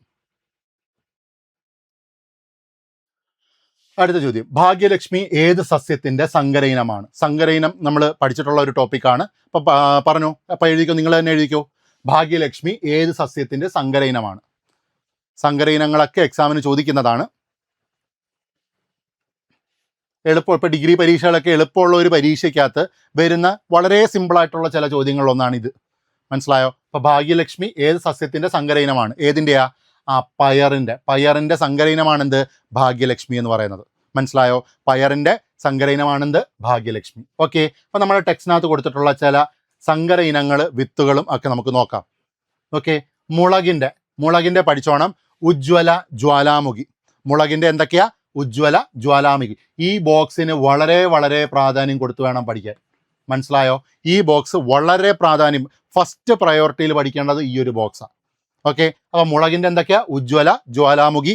ഇവിടെ നിങ്ങൾ മുളകിലേക്ക് നോക്കിയേ, അവിടെ എന്തും വരുന്നുണ്ട്? ജ്വാലസഖിയും ഒന്ന് പഠിച്ചു വെച്ചേക്കണം. ഓക്കെ, ഉജ്ജ്വല ജ്വാലാമുഖി, ജ്വാലസഖിയും വരുന്നുണ്ട്. ഓക്കെ, ഇനി അടുത്തത് പയർ എന്താ? ജ്യോതിക, ഭാഗ്യലക്ഷ്മി. കണ്ടോ? ഭാഗ്യലക്ഷ്മി, അതായിരുന്നു ചോദ്യം, അല്ലയോ? ഭാഗ്യലക്ഷ്മി, ജ്യോതിക, ഇത് 2 മാർക്കാണ്. പയറിനാണ്, അല്ലയോ? പയറിനാണ്. ഇവിടെ താണ്ടെ വേറൊരു 3 എണ്ണം കൂടെ കൊടുത്തിട്ടുണ്ട് പയറിൻ്റെ. ലോല മാലിക ശാരിക. മനസ്സിലായോ? അപ്പോൾ പയറിൻ്റെ മറ്റ് സങ്കര ഇനങ്ങൾ ഏതൊക്കെയാണെന്ന് വെച്ച് കഴിഞ്ഞാൽ ലോല മാലിക ശാരിക. ഓക്കെ, അപ്പോൾ എന്തൊക്കെയാ പയറിൻ്റെ? ലോല മാലിക ശാരിക, ജ്യോതിക, ഭാഗ്യലക്ഷ്മി. ലോല മാലിക ശാരിക, ജ്യോതിക, ഭാഗ്യലക്ഷ്മി. ലോല മാലിക ശാരിക, ജ്യോതിക, ഭാഗ്യലക്ഷ്മി. അതങ്ങനെ തന്നെ പഠിച്ചാൽ, ആ ഒരു ഋതത്തിലൂടെ തന്നെ അങ്ങ് പഠിച്ചു വെച്ചാൽ മതി. ഇത് പയറിൻ്റെ സങ്കര ഇനമാണ്. ഓക്കെ, ഇനി അടുത്ത നെല്ലിൻ്റെ നോക്കിക്കോ. നെല്ലിൻ്റെ എന്തൊക്കെയാ? പവിത്ര, അന്നപൂർണ. അപ്പം നെല്ലിൻ്റെ ആണ് പവിത്ര, അന്നപൂർണ എന്ന് പറയുന്നത്. ഇവിടെ നോക്കിക്കോ, ത്രിവേണി, ജയ, 2 എണ്ണം കൂടെ കാണാം. ത്രിവേണി, ജയ, 2 എണ്ണം കൂടെ കാണാം. ഓക്കെ, അടുത്ത തെങ്ങിൻ്റെ ആണെന്ത്? ചന്ദ്രലക്ഷ, ചന്ദ്രശങ്കര. എന്തിൻ്റെയാ? തെങ്ങിൻ്റെ സങ്കര ഇനങ്ങളാണ്. ഇവിടെ നിങ്ങൾക്ക് കേരഗംഗയും ലക്ഷഗംഗയും കാണാം. തെങ്ങിൻ്റെ സങ്കര ഇനങ്ങളിൽ വരുന്നവർ ബാക്കി 2 എണ്ണമാണ് എന്തൊക്കെ? കേരഗംഗ, ലക്ഷഗംഗ. ഓക്കെ, അപ്പോൾ അത് ഓർത്തോണം. കേരഗംഗ, ലക്ഷഗംഗ, ചന്ദ്രലക്ഷ, ചന്ദ്രശങ്കര, ഇതെല്ലാം എന്തിൻ്റെയാ? തെങ്ങിൻ്റെയാണ്. ഓക്കെ, ഇനി അടുത്തത് വെണ്ടയുടെ ഏതൊക്കെയാ? സൽകീർത്തി, കിരൺ. അപ്പോൾ വെണ്ടയുടെ 2 എണ്ണമാണ് ഏതൊക്കെ? സൽകീർത്തിയും കിരണും. ഓക്കെ, ഇവിടെ നോക്കിക്കഴിഞ്ഞാൽ ബാക്കി ഒരെണ്ണം കൂടെ കാണാം, സുസ്ഥിര. സൽകീർത്തി, കിരൺ, പിന്നെ എന്ത് വരുന്നുണ്ട്? സുസ്ഥിര എന്ന് പറയുന്നതും വരുന്നുണ്ട്. ഓക്കെ, അപ്പോൾ ഇതാണ് പ്രധാനപ്പെട്ട സങ്കര ഇനങ്ങൾ എന്ന് പറയുന്നത്. അതുകൂടാതെ ഇവിടെ ഉള്ളതാണ് ഗോതമ്പിൻ്റെ സോണാലിക, അർജൻ, ജലഗ് എന്ന് പറയുന്നത്. പിന്നെ തക്കാളിയുടെ ഉണ്ട് ശക്തി, മുക്തി, അനഘ. തക്കാളിയുടെയാണ് ശക്തി, മുക്തി, അനഘ, അക്ഷയ ഒക്കെ വരുന്ന എന്തിൻ്റെ തന്നെ തക്കാളിയുടെയാണ്. അടുത്ത വഴുതനയുടെ വരുന്നതാണ് എന്ത്? സൂര്യ, ശ്വേത, ഹരിത, നീലിമ. സൂര്യ, ശ്വേത, ഹരിത, നീലിമ. സൂര്യശ്വേത, ഹരിത, നീലിമ. സൂര്യശ്വേത, ഹരിത, നീലിമ എന്തിൻ്റെയാ? വഴുതനയുടെ. ഓക്കെ. അടുത്ത ചീരയുടെയാണ് അരുണ്, സിയോം 1, സിയോം 2, സിയോം 3 എന്ന് കൊടുത്തിട്ടുണ്ട്. വെള്ളരിയുടെ സൗഭാഗ്യ, അരുണിമ. സൗഭാഗ്യ, അരുണിമ എന്തിൻ്റെയാ? വെള്ളരി. പാവല് ഇമ്പോർട്ടൻ്റ് ആണ്, പഠിച്ചോണം. പാവല് അർക്ക, ഹരിത്, പ്രിയ, പ്രീതി. ഓക്കെ. അർക്ക, ഹരിത്, പ്രിയ, പ്രീതി പാവലിൻ്റെ ആണ്. ഓക്കെ. മത്തൻ്റെ ഓർത്തോണം. അമ്പിളി, സുവർണ, സരസ്. അമ്പിളി, സുവർണ, സരസ്. അമ്പിളി, സുവർണ, സരസ് എന്തിൻ്റെയാ? മത്തനിൻ്റെ. അമ്പിളി, സുവർണ, സരസ്. ഓക്കെ. വെണ്ടയുടെയും സൽകീർത്തി, കിരൺ, സുസ്ഥിര പഠിച്ചു. തെങ്ങിൻ്റെ ചന്ദ്രലക്ഷ, കേരഗംഗ, ലക്ഷഗംഗ ഇത്രയും നോക്കിയിട്ടുണ്ട്. ക്ലിയർ? ഓക്കെ. അടുത്ത ചോദ്യം.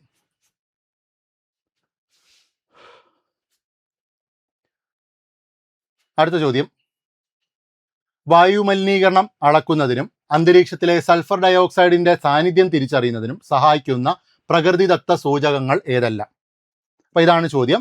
വായുമലിനീകരണം അളക്കുന്നതിനും അന്തരീക്ഷത്തിലെ സൾഫർ ഡയോക്സൈഡിന്റെ സാന്നിധ്യം തിരിച്ചറിയുന്നതിനും സഹായിക്കുന്ന പ്രകൃതിദത്ത സൂചകങ്ങൾ ഏതെല്ലാം എന്നാണ് ചോദ്യം. ഓക്കെ. അപ്പോൾ ഇതിൻ്റെ ആൻസർ ഓപ്ഷൻസ് കൊടുത്തേക്കുന്നത് ലൈക്കനുകൾ, ആൽഗകൾ, ഫേണുകൾ, പൂപ്പലുകൾ. ലൈക്കൻ, ആൽഗെ, ഫേണുകൾ, പൂപ്പലുകൾ. അപ്പോൾ ഇതിൻ്റെ ആൻസർ ഒന്ന് നോക്കിക്കോ.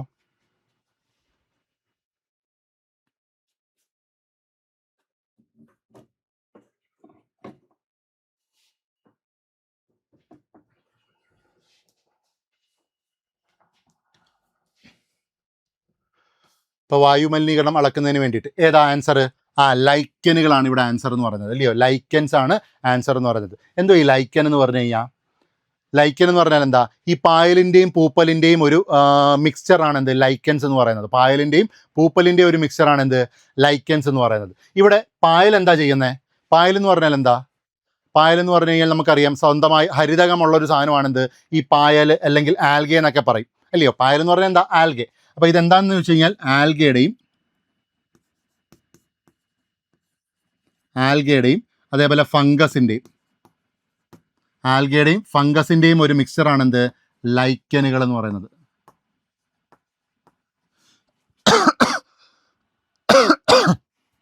ആൽഗയുടെയും ഫംഗസിൻ്റെയും അല്ലെ പൂപ്പലിൻ്റെയും ഒരു മിക്സ്ചറാണ് എന്ത്? ലൈക്കൻസ് എന്ന് പറയുന്നത്. ഇതിനകത്ത് ആൽഗ എന്തിനു സഹായിക്കുന്നയാ? ഇതിനകത്ത് എന്തുണ്ട്? ഹരിതകം അടങ്ങിയിട്ടുണ്ട്, അല്ലയോ? ഹരിതകം അടങ്ങിയിട്ടുണ്ട്. അതുകൊണ്ട് തന്നെ സ്വന്തമായിട്ട് ആഹാരം നിർമ്മിക്കാനുള്ള കഴിവ് ആർക്കുണ്ട്? ഈ ആൽഗയ്ക്കുണ്ട്. ഫംഗസ് എന്താ ചെയ്യുന്നത്? ഫംഗസ് എന്ന് പറഞ്ഞു കഴിഞ്ഞാൽ താമസിക്കാനുള്ള ഒരു സ്ഥലം ഒപ്പിച്ചു കൊടുക്കുന്ന ആരാ? ഫംഗസ് ആണ്. അപ്പം ആഹാരം നിർമ്മിക്കാൻ ഇതിനകത്ത് ആൽഗയുടെ ഒരു ഭാഗമുണ്ട്, താമസിക്കാൻ താമസ സൗകര്യം ഒരുക്കുന്ന ഒരു ഫംഗസ് ഉണ്ട്. മനസ്സിലായോ? അപ്പോൾ ഇത് രണ്ടും കൂടെ ചേരുന്നതാണ് ലൈക്കൻസ് എന്ന് പറയുന്നത്. ഈ ലൈക്കൻസ് എങ്ങനെയാണ് ശ്വസിക്കുന്നത്, അല്ലെങ്കിൽ എങ്ങനെയാണ് ഈ ആഗിരണം നടത്തുന്നതെന്ന് വെച്ച് കഴിഞ്ഞാൽ താഴെ ഇതിന് വേരൊന്നുമില്ല. ഈ ലൈക്കൻ്റെ ഒരു പ്രത്യേകത എന്ന് വെച്ചാൽ ഇതിനെന്തില്ല? വേരുകളൊന്നുമില്ല. മനസ്സിലായോ? അതുകൊണ്ട് തന്നെ ഇത് മണ്ണിൽ നിന്നോ അല്ലെങ്കിൽ അത് പറ്റിപ്പിടിച്ചിരിക്കുന്ന ഭിത്തിയിൽ നിന്നൊന്നും അല്ല ഇത് പോഷണങ്ങളെയൊക്കെ ആഗിരണം ചെയ്യുന്നത്. ഇത് എവിടെ നിന്നാണ് എടുക്കുന്നതെന്ന് വെച്ച് കഴിഞ്ഞാൽ അന്തരീക്ഷത്തിൽ നിന്നാണ്. മനസ്സിലായോ? അന്തരീക്ഷത്തിൽ നിന്നാണ് ഇത് പലതും ആഗിരണം ചെയ്യുന്നത്, ഉള്ളിലേക്ക് എടുക്കുന്നത്. പക്ഷേ അന്തരീക്ഷത്തിൽ നിന്ന് എടുക്കുമ്പോഴത്തേക്കിനും ഇതിനകത്ത് എന്തുണ്ട്? ഈ പറഞ്ഞ നമ്മുടെ അന്തരീക്ഷ വായുവിനകത്ത് സൾഫർ ഡയോക്സൈഡ് ഉണ്ടാവും. ഇപ്പോൾ ഈ വാഹനത്തിൽ നിന്ന് വരുന്ന പുക, ഫാക്ടറിയിലെ പുക, അപ്പോൾ അതിൽ നിന്നൊക്കെ എന്ത് പുറന്തള്ളുന്നുണ്ട്? Sulphur dioxide പുറന്തള്ളുന്നുണ്ട്. ലൈക്കൻസിന് ഒരു പ്രശ്നമുണ്ട്, സൾഫർ ഡയോക്സൈഡിനെ കണ്ടുകൂടാ. ലൈക്കൻസിന് ആരെ ഇഷ്ടമല്ല? സൾഫർ ഡയോക്സൈഡിന് ഇഷ്ടമല്ല. അതുകൊണ്ട് തന്നെ സൾഫർ ഡയോക്സൈഡ് ഉള്ള ഒരു ഭാഗത്ത് എന്ത് വളരത്തില്ല? ലൈക്കൻസ് വളരത്തില്ല. മനസ്സിലായോ? അപ്പോൾ ലൈക്കൻസ് ഒരു പ്രദേശത്തില്ല എങ്കിൽ അതിൻ്റെ വേറൊരു അർത്ഥമുണ്ട്, ആ പ്രദേശം മലിനമാണ്. ആ പ്രദേശത്തെ വായു എന്താണ്? മലിനമാണെന്ന് നമുക്ക് മനസ്സിലാക്കാം. അപ്പോൾ വായു മലിനീകരണം എങ്ങനെ ലൈക്കൻസിൻ്റെ പ്രസൻസിലൂടെ എങ്ങനെ മനസ്സിലാക്കാമെന്ന് ചോദിച്ചു കഴിഞ്ഞാൽ, ഒരു പ്രദേശത്തെ വായു മലിനീകരണം ഉണ്ടെങ്കിൽ ആ പ്രദേശത്ത് എന്ത് വളരത്തില്ല? ലൈക്കൻസ് വളരത്തില്ല. മനസ്സിലായോ? എന്നാൽ ഒരുപാട് വാഹനങ്ങളോ ഫാക്ടറികളോ ഒന്നും ഇല്ലാത്ത ശുദ്ധമായ വായു ഉള്ള നമ്മുടെ ഗ്രാമപ്രദേശങ്ങളിൽ അല്ലെങ്കിൽ കാടുകളിൽ, വനപ്രദേശങ്ങളിലൊക്കെ എന്ത് വളരുന്നുണ്ട്? ഈ ലൈക്കൻസ് വളരുന്നുണ്ട്. കാരണം അവിടുത്തെ വായു മലിനമല്ല, അവിടുത്തെ വായു ശുദ്ധമായ വായുവാണ്. അപ്പോൾ അവിടുന്ന് അവർക്ക് എന്ത് ചെയ്യുന്നുണ്ട്? ഈ പോഷകങ്ങളെയൊക്കെ ആഗിരണം ചെയ്യുന്നുണ്ട്. ക്ലിയർ ആണോ? അതുകൊണ്ടാണ് അവിടെ എന്തിൻ്റെ സാന്നിധ്യവും കാണും? ലൈക്കൻസ് വളരുകയും ചെയ്യും. ഓക്കെ. അപ്പോൾ എന്താണ് ലൈക്കൻസ് എന്ന് മനസ്സിലായല്ലോ. നമ്മുടെ വായു മലിനീകരണം തിരിച്ചറിയാൻ സഹായിക്കുന്ന ഇൻഡിക്കേറ്റേഴ്സ് എന്ന് പറയും. മനസ്സിലായോ? ബയോ ഇൻഡിക്കേറ്റേഴ്സ് എന്നാണ് ഇവരെ വിളിക്കുന്നത്. അപ്പോൾ അത്തരത്തിലുള്ള ബയോ ഇൻഡിക്കേറ്റർ ആണ് ആര്? ലൈക്കൻസ് എന്ന് പറയുന്നത്. ഓക്കെ, അപ്പോൾ അടുത്ത ചോദ്യം നോക്കാം. അടുത്ത ചോദ്യം, താഴെ നൽകിയിരിക്കുന്ന പ്രസ്താവനകൾ ശ്രദ്ധാപൂർവം വായിച്ച് ശരിയായ ഉത്തരം തിരഞ്ഞെടുക്കുക. കട്ടി കൂടിയ ഭിത്തിയും ഉയർന്ന മർദ്ദത്തിൽ ഹൃദയത്തിൽ നിന്നും രക്തം വഹിക്കുന്ന രക്തക്കുഴലുകളാണ് ധമനികൾ. രണ്ടാമത്തെ സ്റ്റേറ്റ്മെൻറ്റ്, ഒറ്റ നിര കോശങ്ങൾ മാത്രമുള്ളതും ഭിത്തിയുള്ളതും കുറഞ്ഞ മർദ്ദത്തിലും കുറഞ്ഞ വേഗത്തിലും രക്തം ഒഴുകുന്നതുമായ രക്തക്കുഴലുകളാണ് സിരകൾ. അത് മൂന്നാമത്തത്, കട്ടി കുറഞ്ഞ ഭിത്തിയുള്ളതും വാൽവുകൾ കാണപ്പെടുന്നതും ഹൃദയത്തിലേക്ക് രക്തം വഹിക്കുന്നതുമായ കുഴലുകളാണ് ലോമികകൾ.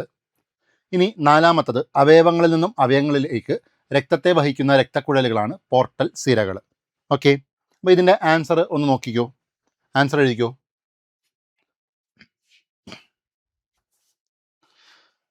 ഓക്കെ, അപ്പോൾ നമുക്കിതിൻ്റെ ആ ഒരു ഭാഗം നോക്കാം. അപ്പം രക്തക്കുഴലുമായിട്ട് ബന്ധപ്പെട്ട കാര്യമാണ് ഇതിനകത്ത് പറയുന്നത്. രക്തക്കുഴലിനെ കുറിച്ചുള്ള പഠനം എന്താണെന്ന് ഓർത്തു വെച്ചോണം, ആൻജിയോളജി എന്നാണ്. മനസ്സിലായോ? രക്തക്കുഴലിനെ കുറിച്ചുള്ള പഠനമാണ് ആൻജിയോളജി. രക്തക്കുഴലുകൾ എത്ര ഉണ്ടെന്ന് വെച്ച് കഴിഞ്ഞാൽ മൂന്ന് തരമാണ് രക്തക്കുഴലുകളുള്ളത്. ഏതൊക്കെയാ? ധമനികൾ, സിരകൾ, അതേപോലെ ലോമികകൾ. ധമനികൾ, സിരകൾ, പിന്നെ ലോമികകൾ.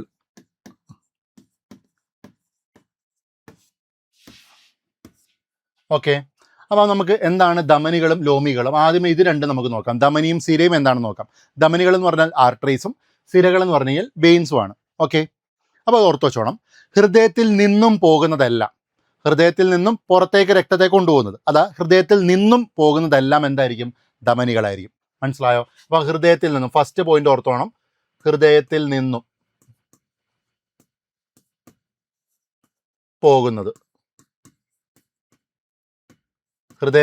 പോകുന്നതെല്ലാം ധമനികൾ. ഓക്കെ, ഹൃദയത്തിലേക്ക് വരുന്നതെല്ലാം സിരകൾ. ഓക്കെ, അപ്പോൾ ഇവിടുത്തെ ഫസ്റ്റ് പോയിന്റ് എന്താ? ഹൃദയത്തിലേക്ക് വരുന്നതെല്ലാം സിരകളുമാണ്. ഓക്കെ, പൊതുവെ ശുദ്ധരക്തം വഹിക്കുന്നത് ആരാ? ധമനികളാണ്. പൊതുവെ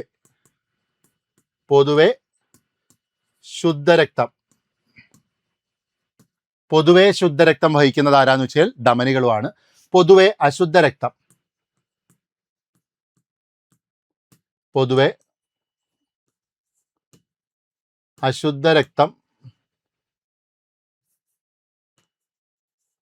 വഹിക്കുന്നത് ആരാ? സിരകളുമാണ്. ഓക്കെ, എന്നാൽ അവിടെ ഒരു എക്സെപ്ഷൻ കേസുണ്ട്. അശുദ്ധരക്തം വഹിക്കുന്ന ധമനി, പൊതുവെ ശുദ്ധരക്തം വഹിക്കുന്നതാണ് ധമനി എന്ന് പറഞ്ഞത്. അപ്പോൾ ഇത് ഓർത്തോണം, പൊതുവെ അശുദ്ധരക്തം വഹിക്കുന്ന ഒരു ധമനിയുണ്ട്. അശുദ്ധരക്തം വഹിക്കുന്ന ധമനിയാണെന്ത്?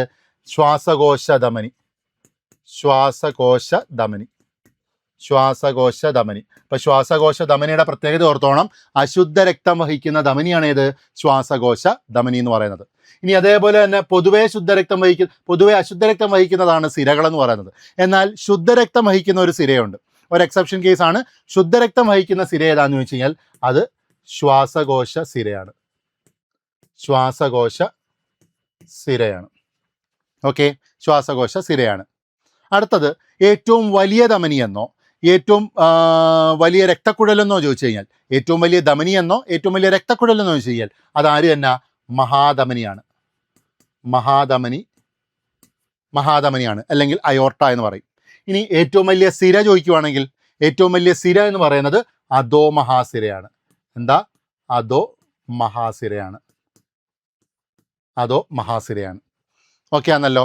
ഇനി രക്തക്കുഴലിൻ്റെ പ്രത്യേകത ചോദിച്ചു കഴിഞ്ഞാൽ, കട്ടിയുള്ളതും ഇലാസ്തികത സ്വഭാവമുള്ളതുമായ രക്തക്കുഴലാണ് എന്ത്? ധമനികൾ എന്ന് പറയുന്നത്. അപ്പോൾ ധമനികൾക്ക് എന്തുണ്ട്? കട്ടിയുണ്ട്, ഇലാസ്തിക സ്വഭാവമുണ്ട്. സ്വാഭാവികമായിട്ടും അതിലൂടെ രക്തം ഒഴുകുന്ന എങ്ങനെയായിരിക്കും? ഉയർന്ന മർദ്ദത്തിലും വേഗത്തിലുമായിരിക്കും ധമനിയിലൂടെ ഒഴുകുന്നത്. സിരകളിലേക്ക് വരുമ്പം കുറച്ചുകൂടെ കട്ടി കുറഞ്ഞ രക്തക്കുഴലാകുമ്പം സ്വാഭാവികമായിട്ടും അതിലൂടെ രക്തം എങ്ങനെയായിരിക്കും ഒഴുകുന്നത്?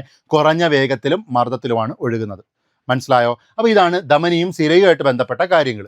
ഇനി ലോമികകളിലേക്ക് വന്നു കഴിഞ്ഞാൽ, ലോമിക എന്താണെന്ന് ചോദിച്ചു കഴിഞ്ഞാൽ ധമനിയെയും സിരയും തമ്മിൽ ബന്ധിപ്പിക്കുന്ന ബ്രാഞ്ചസിനെയാണ്, നേർത്ത രക്തക്കുഴലുകളെയാണ് നമ്മൾ എന്ത് വിളിക്കുന്നത്? ലോമികൾ എന്ന് വിളിക്കുന്നത്. മനസ്സിലായോ? എന്തൊക്കെ തമ്മിൽ ബന്ധിപ്പിക്കുന്നു? ധമനികളെയും സിരകളെയും തമ്മിൽ ബന്ധിപ്പിക്കുന്ന വളരെ നേർത്ത രക്തക്കുഴലുകൾ. അതായത് നേർത്ത രക്തക്കുഴൽ എന്ന് പറഞ്ഞാൽ എന്താ? ഒറ്റ നിര കോശങ്ങൾ കൊണ്ട് നിർമ്മിതമായ ഭിത്തിയാണ് ആർക്കുള്ളത്? ലോമികയ്ക്ക് ഉള്ളത്. ഒറ്റ നിര കോശങ്ങൾ കൊണ്ട് നിർമ്മിതമായ ഭിത്തിയാണ് ആർക്കുള്ളത്? ലോമികയ്ക്കുള്ളത്. എക്സാമിന് ചോദിച്ചിട്ടുണ്ട് ലോമിക കണ്ടെത്തിയത് ആരെന്ന് ചോദിച്ചിട്ടുണ്ട്. അത് ഓർത്ത് വെച്ചോണം. മാഴ്സെല്ല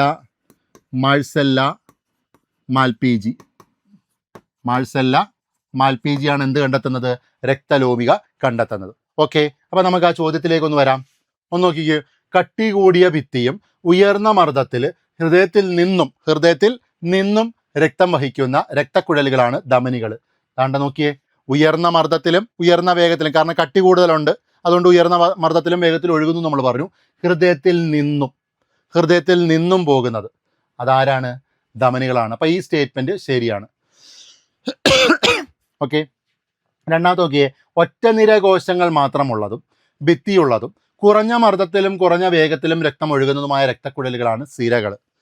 മനസ്സിലായോ? കുറേയൊക്കെ ശരിയാ, പക്ഷെ ഒരു വാക്കിൽ തെറ്റിപ്പോയി. ഒറ്റ നിര കോശങ്ങൾ എന്നുള്ളത് ഒറ്റ നിര കോശങ്ങളല്ല, പക്ഷെ കനം കുറവാണ്. സംഗതി കനം കുറവ് തന്നെയാണ്, പക്ഷെ എന്തല്ല? ഒറ്റ നിര കോശങ്ങളല്ല. മനസ്സിലായോ? ബാക്കിയെല്ലാം ശരിയാ. കുറഞ്ഞ വേഗത്തിലും മർദ്ദത്തിലുമാണ് രക്തം ഒഴുകുന്നതെന്നൊക്കെ പറയുന്നതെല്ലാം ശരിയാണ്, പക്ഷെ എന്തല്ല? ഒറ്റ നിര കോശങ്ങളല്ല. ഒറ്റ നിര കോശം എന്ന് പറയുന്ന ആരാ? ലോമികയ്ക്കുള്ളതാ. മനസ്സിലായോ? അപ്പോൾ ഇത് തമ്മിൽ അങ്ങോട്ടും ഇങ്ങോട്ടും ഒന്ന് തിരിഞ്ഞുപോയി. അതാണ് പ്രശ്നം. അപ്പോൾ ഇത് ആരെ പറ്റിയാണ് പറയുന്നത്? സിരകളല്ല, ഇത് ലോമികയെ പറ്റിയാണ് പറയുന്നത്. മനസ്സിലായോ? ഇവിടെയോ കട്ടി കുറഞ്ഞ ഭിത്തിയുള്ളതും വാൽവുകൾ കാണപ്പെടുന്നതുമായ ഹൃദയത്തിലേക്ക് രക്തം കൊണ്ടുവരുന്നതുമായ രക്തക്കുഴലുകളാണ് ലോമികകൾ അല്ല. അത് സിരകളാണ്. ഓക്കെ, അപ്പോൾ ഇവിടെ ശരിയായ സ്റ്റേറ്റ്മെന്റ് എന്താ? ഒന്ന് എ മാത്രമേ വന്നിട്ടുള്ളൂ. ഇനി ഒരു ഓപ്ഷനും കൂടെ ഉണ്ട്. ഏതാ? അവയവങ്ങളിൽ നിന്നും അവയവങ്ങളിലേക്ക് രക്തത്തെ വഹിക്കുന്ന രക്തക്കുഴലുകളാണ് പോർട്ടൽ സിരകൾ. ഓക്കെ, അപ്പോൾ പോർട്ടൽ സിര എന്താണെന്ന് അറിയണം. പോർട്ടൽ സിര എന്ന് പറഞ്ഞാൽ എന്താ? പോർട്ടൽ സിര. ഓക്കെ, പോർട്ടൽ സിര നമ്മുടെ സാധാരണ സർക്കുലേഷൻ എങ്ങനെയാണെന്ന് വെച്ച് കഴിഞ്ഞാൽ അവയവത്തിൽ നിന്നും നേരെ എങ്ങോട്ടേക്ക് പോവും? ഹൃദയത്തിലേക്ക് പോവും. എന്നിട്ട് അതെങ്ങോട്ട് പോവും? വേറൊരു അവയവത്തിലേക്ക് പോവും. ഇതാണ് നമ്മുടെ നോർമൽ സർക്കുലേഷൻ എന്ന് പറയുന്നത്, അല്ലയോ? എന്നാൽ ചില സാഹചര്യങ്ങളിൽ അവയവത്തിൽ നിന്നും ഹൃദയത്തിലേക്ക് പോകാതെ, ഹൃദയം അറിയാതെ നേരെ അവയവത്തിൽ നിന്നും അവയവത്തിലേക്ക് പോകും. മനസ്സിലായോ? ഹൃദയം അറിയാതെ അവയവത്തിൽ നിന്നും മറ്റൊരു അവയവത്തിലേക്ക് പോകും. എക്സാമ്പിളായിട്ട് നമുക്ക് പറയാവുന്നതാണ് ഹെപ്പാറ്റിക് പോർട്ടൽ സിര.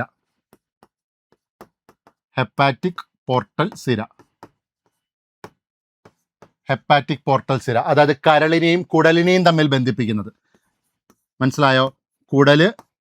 കരള് ഇവർ തമ്മിൽ ബന്ധിപ്പിക്കുന്ന സിരകളാണ് എന്ത്? ഹെപ്പാറ്റിക് പോർട്ടൽ സിര എന്ന് പറയുന്നത്. മനസ്സിലായോ? അതെന്തിന് എക്സാമ്പിളാ?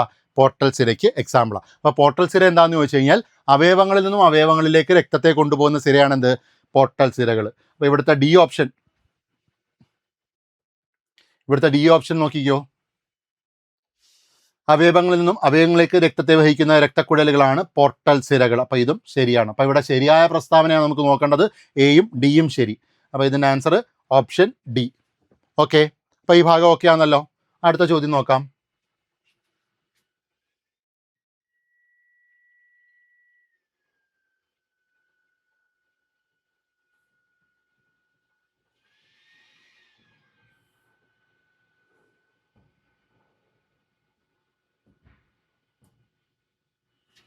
ഓക്കെ, മനുഷ്യ ശരീരത്തിൽ കാൽഷ്യം ആഗിരണം ചെയ്യുന്നതിന് സഹായിക്കുന്ന വിറ്റാമിൻ ഏതാണ്? മനുഷ്യ ശരീരത്തിൽ കാൽഷ്യം ആഗിരണം ചെയ്യാൻ സഹായിക്കുന്ന വിറ്റാമിൻ ഏതെന്നാണ് ചോദിച്ചിരിക്കുന്നത്. അപ്പോൾ കാൽഷ്യത്തിൻ്റെ ആഗിരണത്തിന് സഹായിക്കുന്ന ഏതാ? വൈറ്റമിൻ ഡി ആണ് എന്ന് ഓർത്തോണം. ഓക്കെ, അപ്പോൾ ഇതൊന്ന് ഓർത്തോണം. കാൽഷ്യം ആഗിരണത്തിന്, കാൽഷ്യം മാത്രമല്ല കാൽഷ്യം, ഫോസ്ഫറസ് എന്നിവയുടെ ആഗിരണത്തിന് ആവശ്യമായ വൈറ്റമിനാണ് വൈറ്റമിൻ ഡി എന്ന് പറയുന്നത്. ഇരുമ്പിൻ്റെ ആഗിരണം ചോദിക്കുവാണെങ്കിലോ വൈറ്റമിൻ സി ആണ്. മനസ്സിലായോ? ഇരുമ്പിൻ്റെ ആഗിരണം എന്ന് പറയുന്നത് എന്താ? വൈറ്റമിൻ സി ആണ്, അസ്കോർബിക് ആസിഡ്. ഓക്കെ, കൊബാൾട്ട് അടങ്ങിയ ജീവകം ചോദിച്ചു കഴിഞ്ഞാൽ കൊബാൾട്ട് അടങ്ങിയ ജീവകം അത് B12 ആണ്, സയനോ കൊബാലുമിൻ. B12 എന്ന് പറഞ്ഞാൽ എന്താ? സയനോ കൊബാലുമിൻ അല്ലയോ, കൊബാൾട്ട് അടങ്ങിയത്, കൊബാൾട്ട് അടങ്ങിയതാണ് എന്ത്? B12 എന്ന് പറയുന്നത്. ഓക്കെ, അപ്പോൾ ഇവിടെ ചോദ്യം ചോദിച്ചിരിക്കുന്നത് കാൽഷ്യം ആഗിരണം സഹായിക്കുന്നതാണ്. അപ്പോൾ അതാരാ? അത് വൈറ്റമിൻ ഡി ആണ്, കാൽസിഫെറോൾ. വൈറ്റമിൻ ഡി ആണ് എന്ത്? കാൽസിഫെറോൾ.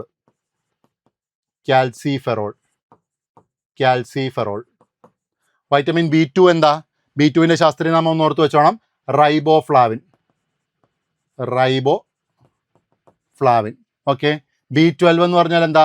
സയനോ കൊബാലുമിൻ.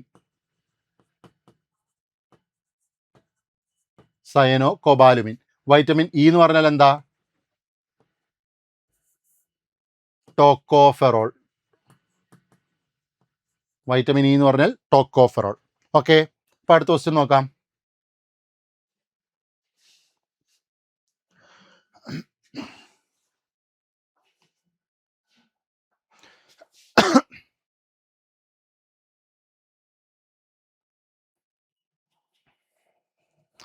ഓക്കെ, അടുത്ത ന്യൂറോണുകളിലെ ആക്ഷൻ പൊട്ടൻഷ്യലിൻ്റെ ഡീപോളറൈസേഷൻ ഘട്ടത്തിന് ഏറ്റവും നിർണായകമായ അയോൺ ഏതാണ്?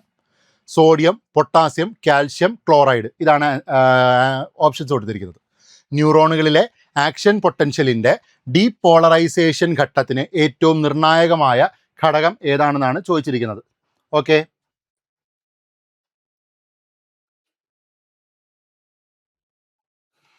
ഓക്കെ ആണല്ലോ. അപ്പം ഒരു കാര്യം ഓർത്തോണം, നമ്മുടെ നാഡീ വ്യവസ്ഥയായിട്ട് ബന്ധപ്പെട്ട് നമ്മുടെ നാഡീ ആവേഗങ്ങളുടെ പുനഃപ്രസരണത്തിന് അല്ലെങ്കിൽ പ്രസരണത്തിന്, ട്രാൻസ്മിഷന് സഹായിക്കുന്ന ധാതുക്കൾ ഏതാണെന്ന് വെച്ച് കഴിഞ്ഞാൽ അത് സോഡിയവും പൊട്ടാസ്യവുമാണ്. മനസ്സിലായോ? അപ്പം നമ്മുടെ നാഡീ ആവേഗങ്ങളുടെ ട്രാൻസ്മിഷന് സഹായിക്കുന്ന ധാതുക്കൾ ഏതാണെന്ന് വെച്ച് കഴിഞ്ഞാൽ എന്ത് പറയും? സോഡിയവും പൊട്ടാസ്യവുമാണ്. ഓക്കെ, ആ ഒരൊറ്റ പോയിന്റ് അറിയുമ്പോൾ നമുക്ക് ഈ രണ്ടും വെട്ടിപ്പോകാൻ പറ്റും, ഇല്ലയോ? ഈ രണ്ട് സാധനം എന്ത് ചെയ്ത് വെട്ടിക്കളഞ്ഞു. ആ ഒരൊറ്റ പോയിന്റ് അറിഞ്ഞപ്പോഴത്തേക്കും തന്നെ എന്ത് രണ്ടും പോയി? ഈ രണ്ട് ഓപ്ഷൻസും പോയി. ഓക്കെ, അപ്പോൾ അത് ഓർത്ത് വെച്ചോണം. നമ്മുടെ നാഡീ ആവേഗങ്ങളുടെ പ്രസരണത്തിന് സഹായിക്കുന്ന ധാതുക്കൾ ഏതാണെന്ന് വെച്ച് കഴിഞ്ഞാൽ അത് ഏതൊക്കെയാ? അത് കാൽഷ്യവും അതേപോലെ തന്നെ സോഡിയവും പൊട്ടാസ്യവുമാണ്. ഓക്കെ, നമ്മുടെ ഈ നാഡീ ആവേഗങ്ങളുടെ പ്രസരണം ഉണ്ടല്ലോ, ട്രാൻസ്മിഷൻ ഉണ്ടല്ലോ, ആ ട്രാൻസ്മിഷനകത്ത് നടക്കുന്ന രണ്ട് ഘട്ടങ്ങളാണ്, ഒന്ന് ഡീപോളറൈസേഷൻ. അതായത് ആ നാഡീ ആവേഗങ്ങൾ കടന്നു പോകുന്ന പ്രക്രിയയെ വിളിക്കുന്ന പേരാണ് ആക്ഷൻ പൊട്ടൻഷ്യൽ എന്ന് പറയുന്നത്. ഇതിനകത്ത് ആക്ഷൻ പൊട്ടൻഷ്യൽ എന്ന് കൊടുക്കുന്നില്ലേ? ആക്ഷൻ പൊട്ടൻഷ്യൽ എന്ന് പറഞ്ഞാൽ എന്താ? നാഡീ ആവേഗങ്ങൾ കടന്നു പോകുന്ന പ്രക്രിയയാണ് എന്ത് വിളിക്കുന്നത്? ആക്ഷൻ പൊട്ടൻഷ്യൽ എന്ന് പറയുന്നത്. ഇതിനകത്തുള്ള രണ്ട് ഘട്ടങ്ങളാണ്, ഒന്ന് ഡീപോളറൈസേഷനും അതേപോലെ തന്നെ റീപോളറൈസേഷനും.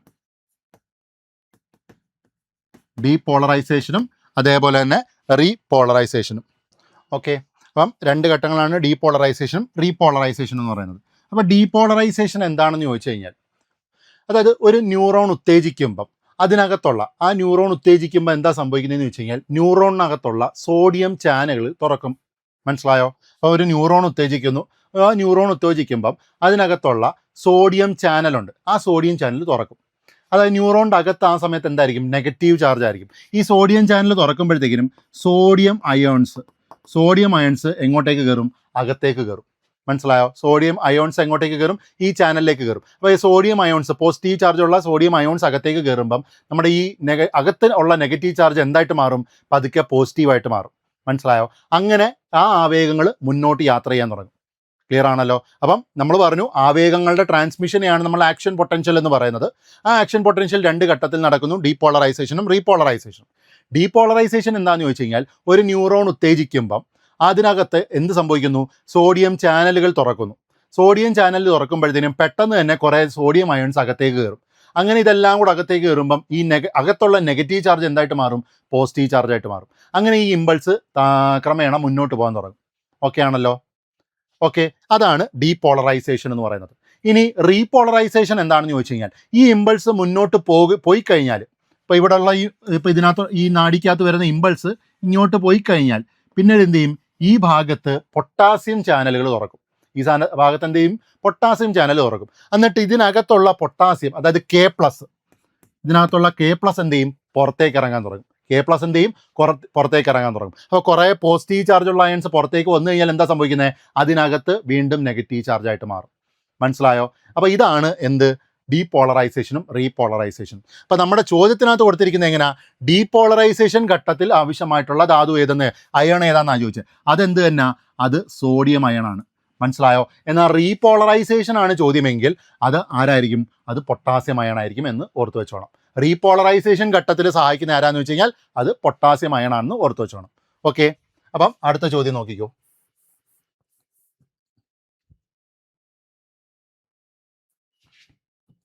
ഇതാ കൊടുത്തിരിക്കുന്നത്. K+ എന്ന് പറഞ്ഞാൽ റീപോളറൈസേഷന് സഹായിക്കുന്നത്. കാൽഷ്യം എന്ന് പറഞ്ഞാൽ എന്തിനാ, സിനാപ്സുകളിൽ ന്യൂറോ ട്രാൻസ്മിറ്ററുകൾ പുറത്തുവിടാൻ വേണ്ടിയിട്ട്. ഈ രണ്ട് ന്യൂറോണിൻ്റെ ഇടയ്ക്കുള്ള ഗ്യാപ്പ് ഉണ്ട്, ആ ഗ്യാപ്പിനെയാണ് സിനാപ്സ് എന്ന് പറയുന്നത്. അതിലൂടെയാണ് ഈ ന്യൂറോ ട്രാൻസ്മിറ്റേഴ്സ് പോകുന്നത്. ആ ന്യൂറോ ട്രാൻസ്മിറ്റേഴ്സ് പോകാൻ സഹായിക്കുന്നതാണ് കാൽഷ്യം അയോൺസ് എന്ന് പറയുന്നത്. പിന്നെ ക്ലോറൈഡ് എന്ന് പറഞ്ഞു കഴിഞ്ഞാൽ കോശത്തിനകത്ത് നെഗറ്റീവ് ചാർജ് നിലനിർത്താനും ഉത്തേജകങ്ങളെ തടയാനും വേണ്ടിയിട്ടാണ് എന്ത്, ക്ലോറൈഡ് അയോൺസ് സഹായിക്കുന്നത്. ഓക്കെ, അപ്പോൾ അത് രണ്ടും ഒന്ന് ഓർത്ത് വെച്ചോണം. അടുത്ത ചോദ്യം നോക്കിക്കോ. വിശ്രമാവസ്ഥയിലുള്ള ഒരു ആരോഗ്യമുള്ള മുതിർന്ന വ്യക്തിയുടെ ടൈഡൽ വോളിയത്തിൻ്റെ സാധാരണ അളവ് എത്രയാണെന്ന് ചോദിച്ചിരിക്കുന്നത്. ഓക്കെ, അപ്പോൾ അതിനു മുമ്പ് നമുക്ക് ടൈഡൽ വോളിയം എന്താണെന്ന് ആദ്യം നോക്കാം. ടൈഡൽ വോളിയം എന്താണ് നമുക്ക് നോക്കാം. എന്താണ് ടൈഡൽ വോളിയം അല്ലെങ്കിൽ ശ്വസന വ്യാപ്തം എന്ന് മലയാളത്തിൽ പറയും. ശ്രദ്ധിച്ചു കേട്ടോണം. ഒരു ഉച്ഛ്വാസത്തിലൂടെ, ഒരു സാധാരണ ഉച്ഛ്വാസത്തിലൂടെ അകത്തേക്കെടുക്കാൻ പറ്റുന്ന വായുവിൻ്റെ അളവ്, ഒരു സാധാരണ ഉച്ഛ്വാസത്തിലൂടെ അകത്തേക്കെടുക്കാൻ പറ്റുന്ന വായുവിൻ്റെ അളവ്, അല്ലെങ്കിൽ ഒരു സാധാരണ നിശ്വാസത്തിലൂടെ പുറത്തേക്ക് കളയുന്ന വായുവിൻ്റെ അളവ്, ഏതെങ്കിലും ഒന്നിൻ്റെ അളവ്, അതാണ് ടൈഡൽ വോളിയം അല്ലെങ്കിൽ എന്ത്, ശ്വസന വ്യാപ്തം എന്ന് പറയുന്നത്. ടൈഡൽ വോളിയം അല്ലെങ്കിൽ ശ്വസന വ്യാപ്തം. ടൈഡൽ വോളിയം അല്ലെങ്കിൽ ശ്വസന വ്യാപ്തം. അപ്പോൾ എന്താണ് ടൈഡൽ വോളിയം എന്ന് വെച്ച് കഴിഞ്ഞാൽ ഒരു സാധാരണ ഉച്ഛ്വാസത്തിൽ അകത്തേക്കെടുക്കുന്നത് അല്ലെങ്കിൽ ഒരു സാധാരണ നിശ്വാസത്തിൽ പുറന്തള്ളുന്നത്, ഏതെങ്കിലും ഒന്നിൻ്റെ അളവാണ് എന്ത്, ശ്വസന വ്യാപ്തം. അതിൻ്റെ അളവ് എത്ര എന്ന് ചോദിച്ചു കഴിഞ്ഞാൽ 500 ml ആണ്. 500 ml ആണ് അതിൻ്റെ അളവ് എന്ന് പറയുന്നത്. ഇതിനകത്ത് നോക്കിക്കോ, 500 ml വരുന്ന ഏതാ, 400 to 600 ml. അപ്പോൾ ഇതിൻ്റെ ആൻസർ എന്താണ്, 400 to 600 ml ആണ്. മനസ്സിലായോ? നമ്മൾ എക്സാക്റ്റ് ആയിട്ട് ടെക്സ്റ്റിനകത്തൊക്കെ 500 ml കൊടുത്തിട്ടുണ്ട്. അപ്പോൾ റേഞ്ച് ചോദിക്കുവാണെങ്കിൽ ഇതിൻ്റെ ഇടയ്ക്ക് വരുന്ന, അടുപ്പിച്ച് വരുന്ന റേഞ്ച് നോക്കിയാൽ മതി. അപ്പോൾ 400 to 600 ml ആണ്. ഓക്കെ ആണല്ലോ? അപ്പോൾ ഇവിടെ ശ്രദ്ധിക്കേണ്ട വേറൊരു കാര്യം കൂടെ ഓർത്തോണം. ഈ ഡെഫിനിഷൻ വേറെ രീതിയിലും ചോദിക്കാം. ഡെഫിനിഷൻ തെറ്റായിട്ട് വേറെ രീതിയിലും ചോദിക്കും. ഒരു സാധാരണ ഉച്ഛ്വാസത്തിൽ അകത്തേക്ക് എടുക്കുന്നതും ഒരു സാധാരണ നിശ്വാസത്തിൽ പുറന്തള്ളുന്നതും ആയ വായുവിൻ്റെ അളവ് എന്ന് പറഞ്ഞും ഒരു സ്റ്റേറ്റ്മെൻറ്റ് തരാം. അത് തെറ്റാണ്. എന്ന വാക്ക് അല്ലെങ്കിൽ ആൻഡ്, നമ്മൾ ഇംഗ്ലീഷിൽ ആൻഡ് എന്ന് പറയും. മനസ്സിലായോ? അതല്ല അവിടെ ഉത്തരം. അവിടെ എന്താ വരുന്നത്, ഓറാണ് വരുന്നത്. അല്ലെങ്കിൽ എന്ന വാക്കാണ് വരേണ്ടത്. ഒരു സാധാരണ ഉച്ഛ്വാസത്തിൽ അകത്തേക്ക് എടുക്കുന്നത് അല്ലെങ്കിൽ സാധാരണ പുറത്തേക്ക് കളയുന്നത്, അതാണ് ശ്വസന വ്യാപ്തം അല്ലെങ്കിൽ ടൈഡൽ വോളിയം 500 ml. ഓക്കെ, അടുത്ത ചോദ്യം നോക്കാം.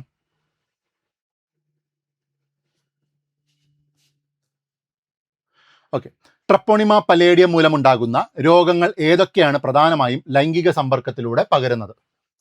ട്രപ്പോണിമ പലേഡിയം മൂലമുണ്ടാകുന്ന രോഗങ്ങൾ ഏതൊക്കെയാണ് പ്രധാനമായും ലൈംഗിക സമ്പർക്കത്തിലൂടെ ഉണ്ടാകുന്നത്? അപ്പോൾ സെക്ഷുവലി ട്രാൻസ്മിറ്റഡ് ആയിട്ടുള്ള ബാക്ടീരിയൽ രോഗങ്ങളിനകത്ത് ഇതിനകത്ത് കൊടുത്തിട്ടുള്ളത് സിഫിലിസും ഗൊണേറിയയാണ്.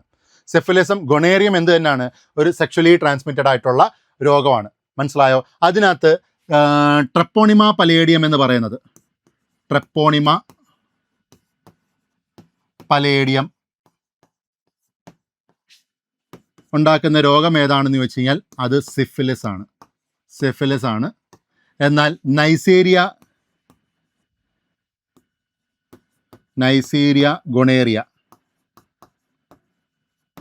ഗൊണേറിയ ഏതാ, അത് ഗൊണേറിയാണ്. ഓക്കെ, അപ്പോൾ ഇതിൻ്റെ ആൻസർ നോക്കി വെച്ചോണം, സിഫിലിസ് ആണ് ആൻസർ. ഓക്കെ, അടുത്ത ചോദ്യം സ്ഥിരം ചോദിക്കുന്നതാണ്. ആർദ്രം മിഷന്റെ പ്രാഥമിക ലക്ഷ്യം എന്താ? കേരള സർക്കാർ ആർദ്രം മിഷന്റെ പ്രാഥമിക ലക്ഷ്യം ക്യാൻസർ രോഗികൾക്ക് സൗജന്യ വൈദ്യ ചികിത്സ, പൊതുജനാരോഗ്യ സൗകര്യങ്ങളെ ജനസൗഹൃദ സ്ഥാപനങ്ങളാക്കി മാറ്റുക, മുതിർന്ന പൗരന്മാർക്ക് സാമ്പത്തിക സഹായം നൽകുക, ഗർഭിണികൾക്ക് സമഗ്രമായ ആരോഗ്യ സംരക്ഷണം ഉറപ്പാക്കുക. അപ്പോൾ ആർദ്രം പദ്ധതി എന്തിനു വേണ്ടിയിട്ടുള്ളയാ? പൊതുജനാരോഗ്യ സൗകര്യങ്ങളെ ജനസൗഹൃദ സ്ഥാപനങ്ങളാക്കി മാറ്റുക.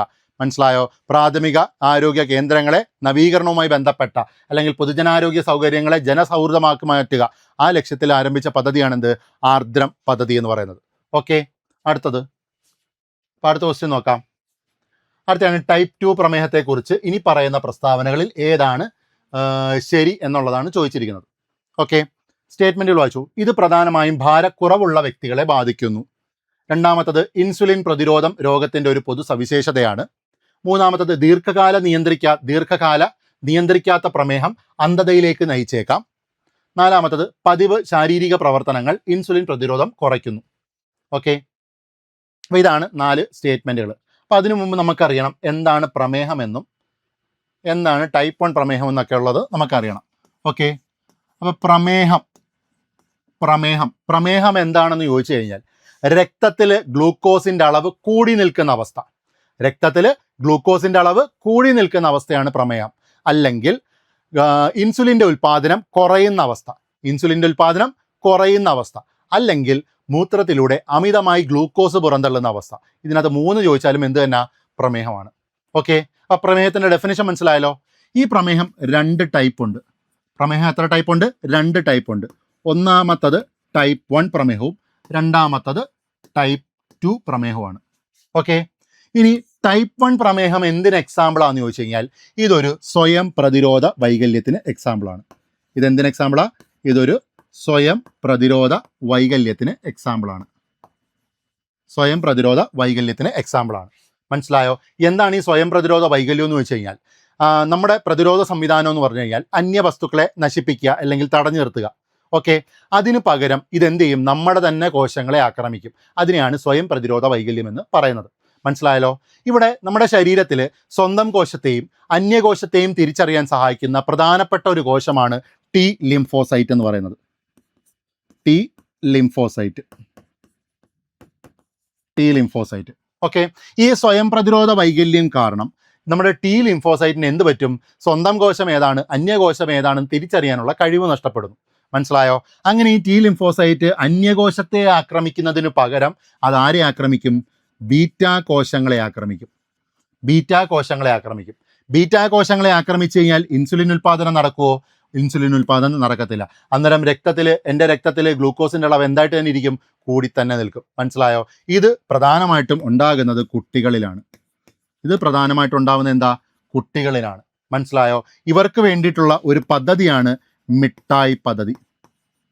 കുട്ടികൾക്ക് വേണ്ടിയുള്ള പ്രമേഹ രോഗവുമായിട്ട് ബന്ധപ്പെട്ട ചികിത്സയ്ക്കും ഒക്കെ ഉള്ള പദ്ധതിയാണെന്ത്? മിഠായി പദ്ധതി എന്ന് പറയുന്നത്. അപ്പോൾ ടൈപ്പ് 1 പ്രമേഹം എന്താണെന്ന് മനസ്സിലായല്ലോ. ഇനി അടുത്തത് ടൈപ്പ് 2 പ്രമേഹം. ടൈപ്പ് 2 പ്രമേഹമാണ് യഥാർത്ഥത്തിൽ ഒരു ജീവിതശൈലി രോഗം എന്ന് പറയുന്നത്. ഓക്കെ, ഇവിടെ എന്താ സംഭവിക്കുന്നതെന്ന് ചോദിച്ചു കഴിഞ്ഞാൽ ഇപ്പോൾ ഉദാഹരണത്തിന് എൻ്റെ രക്തത്തിൽ ഗ്ലൂക്കോസിൻ്റെ അളവ് കൂടിയാണ് നിൽക്കുന്നത്. അതിൻ്റെ കൂടെ തന്നെ ഞാൻ വഴി കാണുന്ന ജങ്ക് ഫുഡ്സ് എല്ലാം കൂടെ വാരി കഴിച്ച് എൻ്റെ ശരീരത്തിൽ കൊഴുപ്പിൻ്റെ അളവ് നല്ല രീതിയിൽ കൂടിയിട്ടുണ്ട്. ഓക്കെ, അപ്പോൾ ഈ കൊഴുപ്പ് എന്ത് ചെയ്യും? നമ്മുടെ കോശങ്ങളിലേക്ക് കൊണ്ടുപോയി സ്റ്റോർ ചെയ്ത് വെക്കും. നമ്മുടെ ഈ കൊഴുപ്പ് എന്ത് ചെയ്യുന്നത്? കോശങ്ങളിൽ കൊണ്ടാണ് സ്റ്റോർ ചെയ്ത് വെക്കുന്നത്.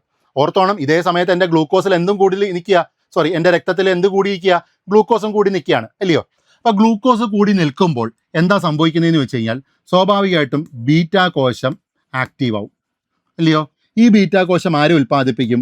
ഇൻസുലിനെ ഉൽപ്പാദിപ്പിക്കും. ഈ ഇൻസുലിൻ നേരെ എങ്ങോട്ട് പോവും? രക്തത്തിൽ പോവും. ഓക്കെ, ആ രക്തത്തിൽ കൂടി നിൽക്കുന്ന ഗ്ലൂക്കോസിനെയും പൊക്കിയെടുത്തുകൊണ്ട് നേരെ എങ്ങോട്ട് പോവും? കോശത്തിലേക്ക് വരും. ഓക്കെ, ഈ കോശത്തിലേക്ക് വരും. ഓക്കെ, അങ്ങനെ കോശത്തിൻ്റെ പുറത്തെത്തി നമ്മുടെ ഇൻസുലിൻ ഇങ്ങനെ കോശത്തിൻ്റെ വാതിൽ മുട്ടുമ്പം കോശം ഇങ്ങനെ വാതിലൊക്കെ തുറന്നു കൊടുക്കുന്നു. അന്നേരം അകത്തോട്ട് നോക്കിയപ്പോൾ ഇൻസുലിൻ എന്തോ കാണുന്നേ? ആ കോശത്തിനകത്ത് നിറയെ കൊഴുപ്പടിഞ്ഞിരിക്കുക. മനസ്സിലായോ? കാരണം നേരത്തെ ജങ്ക് ഫുഡ്സ് എല്ലാം കൊഴുപ്പെല്ലാം അടിച്ച് കയറ്റിയേക്കുക. ആ കൊഴുപ്പ് എവിടെ സ്റ്റോർ ചെയ്തേക്കുന്നത്? നമ്മുടെ കോശത്തിലാണ് സ്റ്റോർ ചെയ്തേക്കുന്നത്, അല്ലയോ? അന്നേരമാണ് ഈ ഇൻസുലിൻ കുറേ ഗ്ലൂക്കോസുമായിട്ട് ഗ്ലൂക്കോസിനെ ഒന്ന് മാറ്റാൻ വേണ്ടിയിട്ട് കോശത്തിലേക്ക് വരുന്നത്. കോശത്തിൽ വന്ന് നോക്കിയപ്പം ഇതിനകത്ത് നിറയെ ഈ പറഞ്ഞ പോലെ കൊഴുപ്പടിഞ്ഞിരിക്കുകയാണ്. മനസ്സിലായോ? നമ്മുടെ യക്ഷി കുരിശ് കാണുന്ന പോലെ നമ്മുടെ ഇൻസുലിന് കോശത്തിനകത്ത് കൊഴുപ്പ് കാണുന്നത്. മനസ്സിലായോ? അതെന്താ സംഭവിക്കുന്നതെന്ന് വെച്ച് കഴിഞ്ഞാൽ ഈ കോശം എന്തായിട്ട് മാറുന്നു? ഇൻസുലിൻ പ്രതിരോധമായി മാറുന്നു. എക്സാമിന് ഇത് തന്നെ ചോദിച്ചിട്ടുണ്ട്. മനസ്സിലായോ? ഈ കോശം എന്തായിട്ട് മാറുന്നു? കൊഴുപ്പടങ്ങിയ കോശങ്ങൾ ഇൻസുലിൻ പ്രതിരോധമായി മാറുന്നു. ക്ലിയർ? ഇൻസുലിൻ പ്രതിരോധമായി മാറുന്നു. അപ്പോൾ ഇൻസുലിനകത്ത് കയറാൻ പറ്റുമോ? ഇല്ല. നമ്മുടെ വീട്ടിൽ പത്രം കൊണ്ട് എറിഞ്ഞിടുന്ന തൊട്ട് ഇതിന് എറിഞ്ഞിടാൻ പറ്റുമോ? ഈ കൊണ്ടുവന്ന ഗ്ലൂക്കോസിന് എറിഞ്ഞു കൊടുക്കാൻ പറ്റത്തില്ല. ഈ ഇൻസുലിൻ ഇതിനകത്ത് കയറി വേണം അലമാരയ്ക്കകത്ത് പൂട്ടി വയ്ക്കാൻ. ഗ്ലൂക്കോസിനെ ഗ്ലൈക്കജനാക്കി മാറ്റി പൂട്ടി വയ്ക്കാൻ. മനസ്സിലായോ? പക്ഷെ നമ്മുടെ ഇൻസുലിന് കയറാൻ പറ്റുന്നില്ല. ഇൻസുലിൻ കയറിയില്ലെങ്കിൽ ഈ പറഞ്ഞ ആരും കയറത്തില്ല, ഗ്ലൂക്കോസും കയറത്തില്ല. ഗ്ലൂക്കോസ് എവിടെ തന്നെ നിൽക്കേണ്ടി വരും? രക്തത്തിൽ തന്നെ കിടക്കേണ്ടി വരും. അങ്ങനെ രക്തത്തിൽ ഗ്ലൂക്കോസിൻ്റെ അളവ് എന്തായിട്ട് തന്നെ ഇരിക്കും? കൂടി തന്നെ നിൽക്കും. മനസ്സിലായോ? ഇതാണ് ടൈപ്പ് 2 പ്രമേഹം എന്ന് പറയുന്നത്. ഇവിടെ ഓർക്കേണ്ട ഒരു പോയിന്റ്, കൊഴുപ്പടങ്ങിയ കോശങ്ങൾ എന്തായിട്ട് മാറുന്നു? ഇൻസുലിൻ പ്രതിരോധമായിട്ട് മാറുന്നു. പൊണ്ണത്തടിയും ജീൻ തകരാറും എന്തിൻ്റെ പ്രശ്നങ്ങളാ? ടൈപ്പ് 2 പ്രമേഹത്തിൻ്റെ പ്രശ്നങ്ങളാണ്. പൊണ്ണത്തടിയും ജീൻ തകരാറും ഒക്കെ വരുന്ന എന്തുകൊണ്ടാണ്? ഈ ടൈപ്പ് 2 പ്രമേഹമാണ്. മനസ്സിലായോ? കൃത്യമായ വ്യായാമങ്ങളും ശരിയായ ആഹാര രീതികളും ഒന്നും ഇല്ലെങ്കിൽ ഇതിനെ നിയന്ത്രിക്കാൻ വളരെ പാടായിരിക്കും. ഇൻസുലിൻ എന്തായിട്ടിരിക്കും? ഇൻസുലിനെ നമ്മൾ പ്രതിരോധിച്ചുകൊണ്ടേയിരിക്കും. മനസ്സിലായോ? അപ്പോൾ ഇതെല്ലാം എന്തിൻ്റെ പ്രശ്നങ്ങളാണ്? ടൈപ്പ് 2 പ്രമേഹത്തിൻ്റെ പ്രശ്നങ്ങളാണ്. ഇനി നമുക്ക് ആ ക്വസ്റ്റ്യനിലേക്ക് പോവാം. ഇത് പ്രധാനമായും ഭാരക്കുറവുള്ള വ്യക്തികളെ ബാധിക്കുന്നു. ശരിയാണോ? നമ്മൾ പറഞ്ഞ എന്താ? പൊണ്ണത്തടിയും ജീൻ തകരാറും ഇതിൻ്റെ ലക്ഷണമാണ്, അല്ലയോ? അപ്പോൾ ഇത് തെറ്റാണ്. ഇതെന്താ? തെറ്റാണ്. ഓക്കെ, ഇനി അടുത്ത നോക്കിയേ. ഇൻസുലിൻ പ്രതിരോധം രോഗത്തിൻ്റെ ഒരു പൊതു സവിശേഷതയാണ്. നമ്മൾ പറഞ്ഞില്ലയോ, നമ്മുടെ കൊഴുപ്പടങ്ങിയ കോശങ്ങൾ എന്തായിട്ട് മാറുന്നു? ഇൻസുലിൻ പ്രതിരോധമായിട്ട് മാറുന്നു. അപ്പോൾ ഈ സെൻറ്റൻസ് ശരിയാണ്. ഓക്കെ, ദീർഘകാല നിയന്ത്രിക്കാത്ത പ്രമേഹം അന്ധതയിലേക്ക് നയിച്ചേക്കാം. ശരിയാണ്. ഈ പ്രമേഹം ദീർഘകാലമായിട്ട് ഈ പ്രമേഹം തുടരുവാണെങ്കിൽ എന്ത് സംഭവിക്കും? നമ്മുടെ കാഴ്ചയ്ക്ക് പ്രശ്നം വരും. മനസ്സിലായോ? അപ്പോൾ ഈ പ്രമേഹ രോഗികൾക്ക് കാഴ്ചയ്ക്ക് പ്രശ്നം വരുമ്പം അവർക്കൊരു പദ്ധതി കൊടുക്കാറുണ്ട്. മനസ്സിലായി? അത്തരം ആൾക്കാർക്ക് വേണ്ടുന്ന ഒരു പദ്ധതിയാണ് നയനാമൃതം എന്ന് പറയുന്നത്. അത് ഇവിടെ ഒന്ന് ഓർത്തു വെച്ചോണം. അത്തരം ആൾക്കാർക്കുള്ള പദ്ധതിയാണ് നയനാമൃതം. മനസ്സിലായോ? അപ്പം ദീർഘകാല പ്രമേഹം എന്തിലേക്ക് നയിക്കാം? അന്ധതയിലേക്ക് നയിക്കാം. മനസ്സിലായോ? ഡയബറ്റിക് റെറ്റിനോപ്പതി എന്നൊക്കെ പറയും. അപ്പോൾ അതിന് വേണ്ടുന്ന ഒരു പദ്ധതിയാണ് നയനാമൃതം. ഈ നയനാമൃതം എന്തിൻ്റെ കീഴിൽ വരുന്നതാണെന്നറിയാമോ? നമ്മുടെ അമൃതമാരോഗ്യം പദ്ധതിയുടെ കീഴിൽ വരുന്നതാണ്. അമൃതമാരോഗ്യം പദ്ധതി എന്തിനുള്ളയാ? ജീവിതശൈലി രോഗമായിട്ട് ബന്ധപ്പെട്ടതാണ്. മനസ്സിലായോ? അപ്പോൾ ആ കണക്ഷൻസ് കിട്ടിയോ? അപ്പം മൂന്നാമത്തെ സെൻറ്റൻസ് എന്താ? അതും ശരിയാണ്. മൂന്നാമത്തെ സ്റ്റേറ്റ്മെൻറ്റും ശരിയാണ്. നാലാമത്തെ നോക്ക്. പതിവ് ശാരീരിക പ്രവർത്തനങ്ങൾ ഇൻസുലിൻ പ്രതിരോധം കുറയ്ക്കുന്നു. വ്യായാമമൊന്നും ഇല്ലെങ്കിൽ എന്ത് ചെയ്യും? അതായത് വ്യായാമത്തിലൂടെ ശരിയായ ഭക്ഷണ രീതിയൊക്കെ ഉണ്ടെങ്കിൽ എന്ത് ചെയ്യും? ഇൻസുലിൻ്റെ പ്രതിരോധം നമ്മൾ കുറച്ച് വരാൻ പറ്റും. അപ്പോൾ ഇതും എന്താണ്? ശരിയാണ്. അപ്പോൾ ഇവിടെ ആൻസർ എന്തൊക്കെയാ? നമ്മുടെ 2, 3, 4 ശരി. അപ്പം ഓപ്ഷൻ ബി ആണ് ഇവിടെ ആൻസർ എന്ന് പറയുന്നത്. മനസ്സിലായെന്ന് വിചാരിക്കുന്നു. അടുത്ത ക്വസ്റ്റ്യനിലേക്ക് പോവാം. ഓക്കെ, ഇനി പറയുന്ന വിറ്റാമിനുകളിൽ ഏതിൻ്റെ കുറവാണ് രാത്രി അന്ധതയ്ക്ക് കാരണമാകുന്നത്? അപ്പോൾ രാത്രി കാഴ്ച നഷ്ടമാകുന്ന, മങ്ങിയ പ്രകാശത്തിൽ കാഴ്ച നഷ്ടമാകുന്ന അവസ്ഥയാണെന്ത്? നിശാന്തത. നിശാന്തതയ്ക്ക് കാരണം ഏതാ? എഴുതിയല്ലോ, റെറ്റിനോൾ. നിശാന്തതയ്ക്ക് കാരണം റെറ്റിനോൾ ആണ്. ഓക്കെ, അപ്പോൾ ഇവിടെ ഇതും കൂടെ ഒന്ന് നോക്കി വെച്ചോണം. അസ്കോർബിക് ആസിഡിൻ്റെ കുറവ് മൂലം ഉണ്ടാകുന്നതാണ് എന്ത്? സ്കർവി.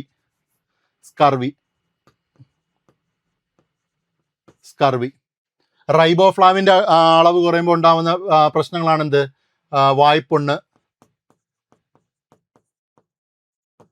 വായ്പുണ്ണ്, ഗ്ലോസറ്റീസ്, ചിലോസിസ് എന്നൊക്കെ പറയുന്നത്. ഫില്ലോക്വിനോൺ എന്തുവാ? രക്തം കട്ട പിടിക്കാത്ത അവസ്ഥ.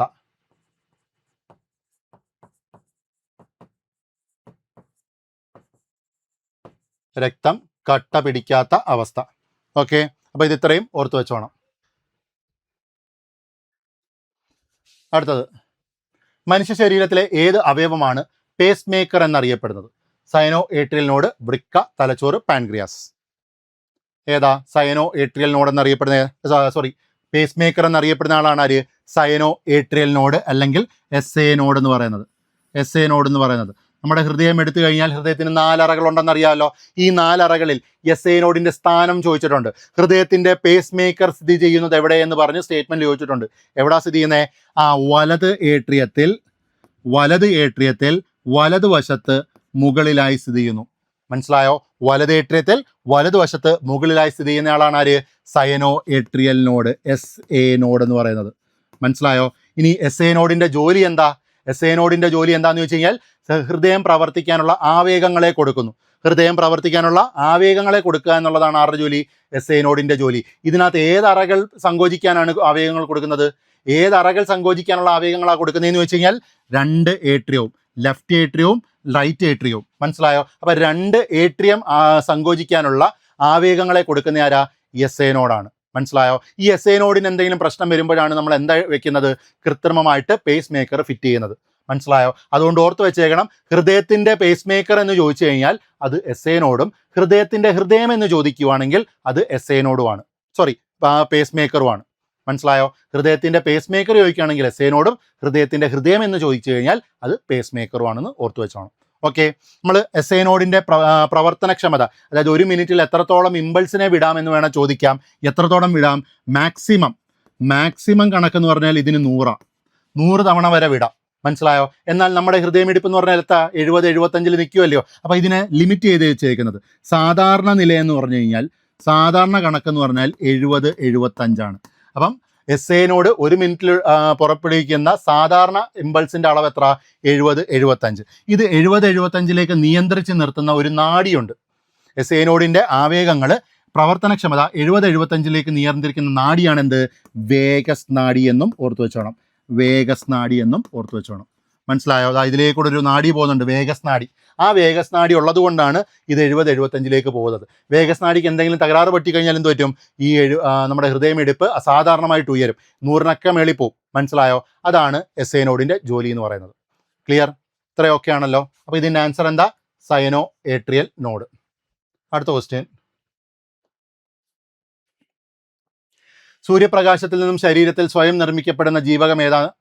Vitamin C, K, D, E. ഇതിൻ്റെ ആൻസർ എന്താ? വൈറ്റമിൻ ഡി ആണ്. വൈറ്റമിൻ ഡി എന്ന് പറഞ്ഞാൽ എന്താ? കാൽസിഫെറോൾ.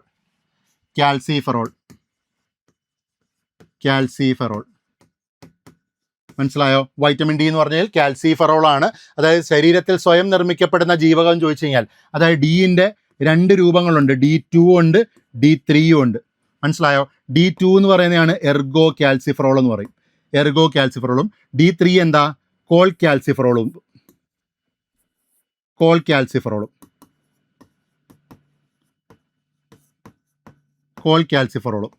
മനസ്സിലായോ? ഇതിനകത്ത് കോൾ കാൽസിഫെറോൾ ആണ് നമ്മുടെ UV രശ്മിയിൽ നിന്ന് വരുന്ന UV രശ്മികളുണ്ടല്ലോ, നമ്മുടെ സ്കിന്നിൽ പതിച്ച് അവിടുന്ന് എന്ത് നിർമ്മിക്കപ്പെടും?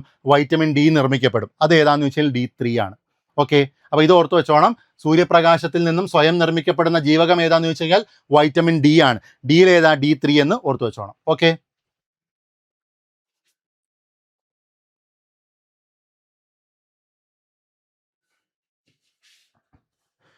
അടുത്ത ക്വസ്റ്റ്യൻ, പ്രകൃതിയിലെ സൂക്ഷ്മാണുക്കൾ ജൈവവസ്തുക്കളെ വിഘടിപ്പിച്ച് മണ്ണിൽ ലയിപ്പിക്കുന്ന പോഷകങ്ങൾ രൂപപ്പെടുത്തുന്ന പ്രക്രിയയ്ക്ക് പറയുന്ന പേരെന്താണ്? അത് നമ്മുടെ സൂക്ഷ്മാണുക്കൾ ഡീകമ്പോസ് ചെയ്യുമല്ലോ, നമ്മുടെ വിഘടിക്കുമല്ലോ. ആ പറയുന്ന പ്രക്രിയയ്ക്ക് പറയുന്ന പേരാണ് വിഘടനം അല്ലെങ്കിൽ ഡീകമ്പോസിഷൻ എന്ന് പറയും. മനസ്സിലായോ? അപ്പോൾ സൂക്ഷ്മാണുക്കൾ ജൈവവസ്തുക്കളെ വിഘടിപ്പിച്ച് മണ്ണിൽ ലയിപ്പിക്കുന്ന പ്രക്രിയയ്ക്ക് പറയുന്ന പേരാണെന്ത്? വിഘടനം അല്ലെങ്കിൽ ഡീകമ്പോസിഷൻ എന്ന് പറയുന്നത്. മനസ്സിലായോ? അത് ചെയ്യുന്ന സൂക്ഷ്മാണുക്കളെ വിളിക്കുന്ന പേരാണ് വിഘാടകർ, ഡീകമ്പോസേഴ്സ് എന്ന് വിളിക്കും. ഓക്കെ, അടുത്ത ചോദ്യം,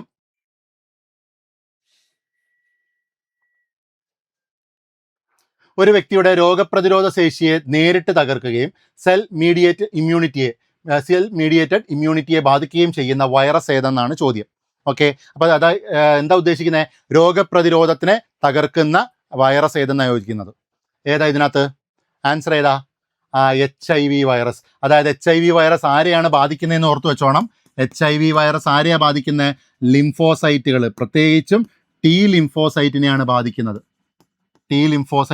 ബാധിക്കുന്നത്. കാരണം നമുക്കറിയാം T ലിംഫോസൈറ്റ് ആണ് അന്യകോശം ഏതാണ് സ്വന്തം കോശം ഏതാണെന്ന് തിരിച്ചറിയുന്നത്. ആ ശേഷി ഇതിന് നഷ്ടപ്പെട്ട് കഴിഞ്ഞാൽ നമ്മുടെ പ്രതിരോധ സംവിധാനം എന്ത് ചെയ്യും? നമ്മുടെ തന്നെ കോശങ്ങളെ ആക്രമിക്കാൻ തുടങ്ങും, അല്ലയോ? അങ്ങനെ നമ്മുടെ പ്രതിരോധ ശേഷി നമുക്ക് നഷ്ടപ്പെടുന്നു. അപ്പോൾ അതിന് കാരണമായ വൈറസ് ഏതാണെന്ന് വെച്ച് കഴിഞ്ഞാൽ HIV വൈറസ് ആണെന്ന് ഓർത്തു വെച്ചോണം. ഓക്കെ, അടുത്ത ക്വസ്റ്റ്യൻ,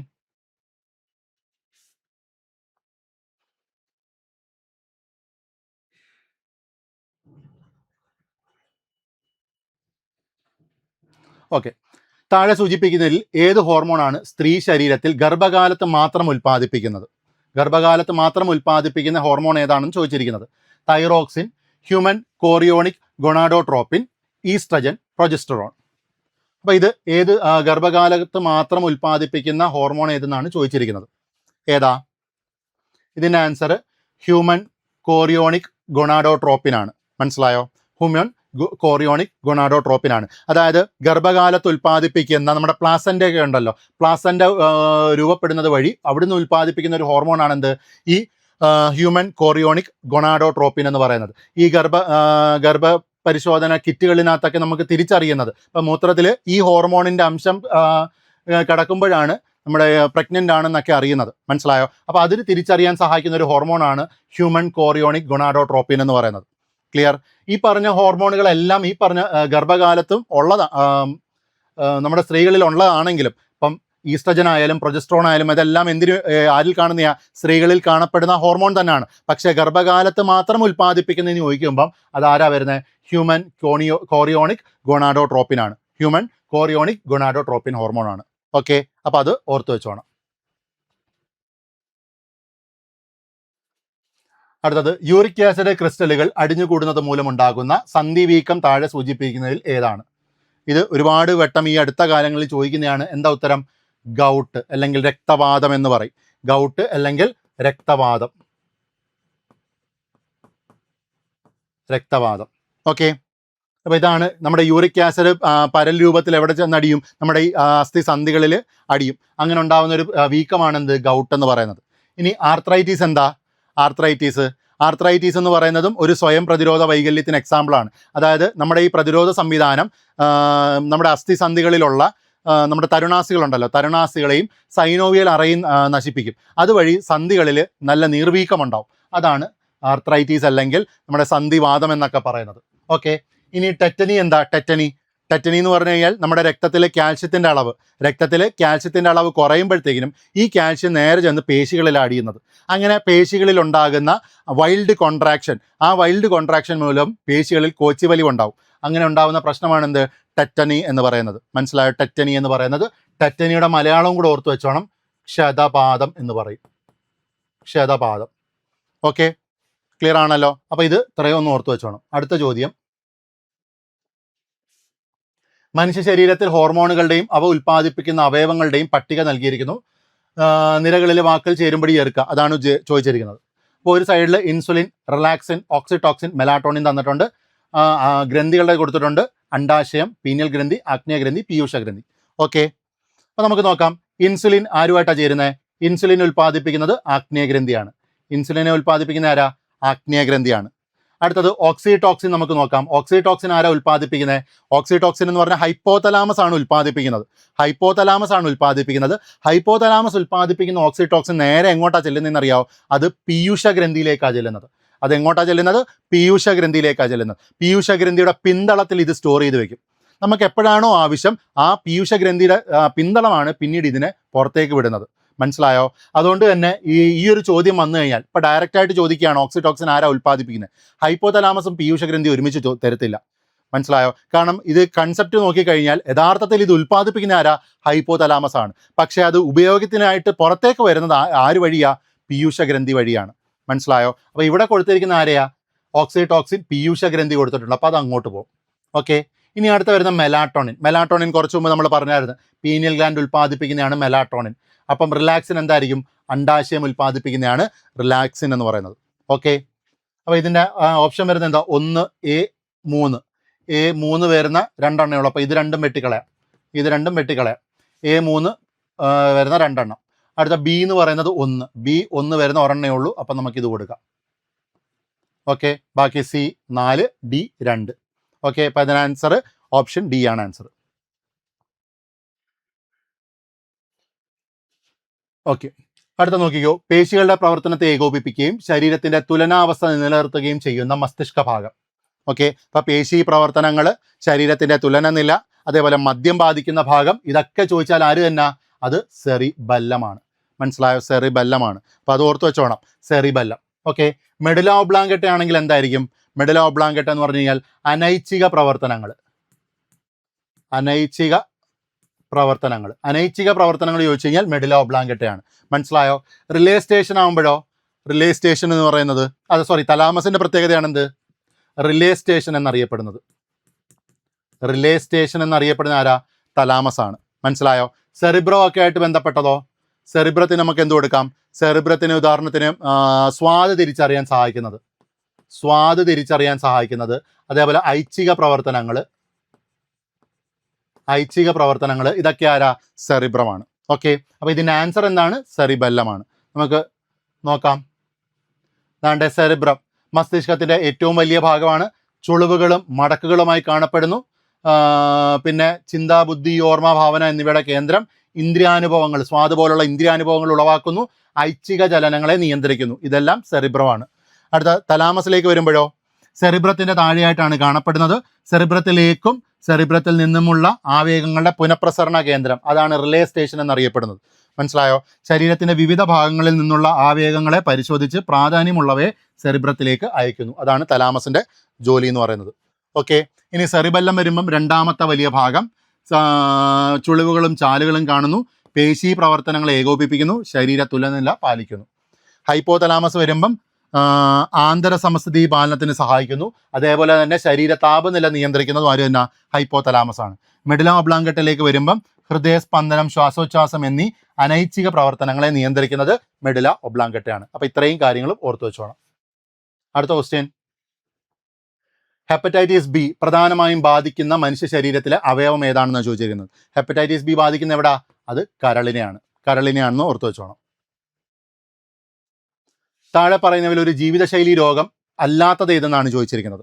ഇതിനകത്ത് ഏതൊക്കെയുണ്ട്? അമിത രക്തസമ്മർദ്ദമുണ്ട്, പ്രമേഹമുണ്ട്, മലേറിയ ഉണ്ട്, അതേപോലെ ഹൃദയാഘാതമുണ്ട്. അപ്പോൾ അല്ലാത്തത് ഏതെന്നാണ് ചോദിച്ചിരിക്കുന്നത്. ഇതിനകത്ത് മലേറിയ നമുക്കറിയാം, പ്രോട്ടോസോവൻ മൂലം ഉണ്ടാകുന്ന പ്രശ്നമാണെന്ത്? മലമ്പനി അല്ലെങ്കിൽ മലേറിയ എന്ന് പറയുന്നത്. അപ്പോൾ ഇതിൻ്റെ ആൻസർ എന്താ? മലേറിയ ആണ്. എന്താ അമിത രക്തസമ്മർദ്ദം എന്ന് പറയുന്നത്? അതൊരു ജീവിതശൈലി രോഗത്തിന് എക്സാമ്പിളാണ്. അതായത് നമ്മുടെ രക്തക്കുഴലുകളിൽ, നമ്മുടെ ധമനികളിൽ കൊഴുപ്പടിയുമ്പോഴത്തേക്കിനും അവിടെ എന്ത് സംഭവിക്കും? അവിടെ പ്രഷർ കൂടും. അതായത് നോർമൽ എന്ന് പറഞ്ഞാൽ 120/80 ആണ്, അല്ലയോ? അപ്പോൾ അത് കൂടി എന്ത് ചെയ്യും? 140/90 മുകളിൽ പോകുന്ന ഒരു അവസ്ഥയാണ് എന്ത്? ഹൈപ്പർ ടെൻഷൻ അല്ലെങ്കിൽ അമിത രക്തസമ്മർദ്ദം എന്ന് പറയുന്നത്. പിന്നെ വരുന്നതാണ് പ്രമേഹമായിട്ട് ബന്ധപ്പെട്ട കാര്യം നമ്മൾ നേരത്തെ പറഞ്ഞു. പിന്നെ വരുന്ന ഹൃദയാഘാതം എന്ന് പറഞ്ഞാൽ എന്താ? നമ്മുടെ ഹൃദയത്തിന് രക്തം എത്തിക്കുന്ന ഹൃദയം സർക്കുലേറ്റ് ചെയ്യാനുള്ള രക്തം എത്തിക്കുന്ന രക്തക്കുഴലാണ് കൊറോണറി ധമനി. ആ കൊറോണറി ധമനിയിൽ എന്ത് ചെയ്യുന്നു? കൊഴുപ്പടിയുമ്പോഴത്തേക്കിനും അവിടെ വ്യാസം കുറയും. വ്യാസം കുറഞ്ഞ് എന്ത് സംഭവിക്കും? അന്നേരം ഉണ്ടാകുന്ന അവസ്ഥയാണ് അതീറോസ്ക്ലീറോസിസ് എന്ന് പറയുന്നത്.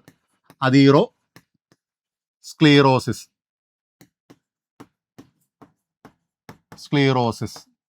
ഈ അതീറോസ്ക്ലീറോസിസ് കുറേ നാൾ നീണ്ടു നിൽക്കുമ്പോൾ ഉണ്ടാകുന്ന പ്രശ്നമാണെന്ത്? ഹൃദയാഘാതം എന്ന് പറയുന്നത്. അപ്പോൾ ഇത് മൂന്നും എന്ത് തന്നെ? ആ ജീവിതശൈലി രോഗമാണ്. പെടാത്തത് ഏതെന്ന് ചോദിച്ചാൽ മലേറിയ.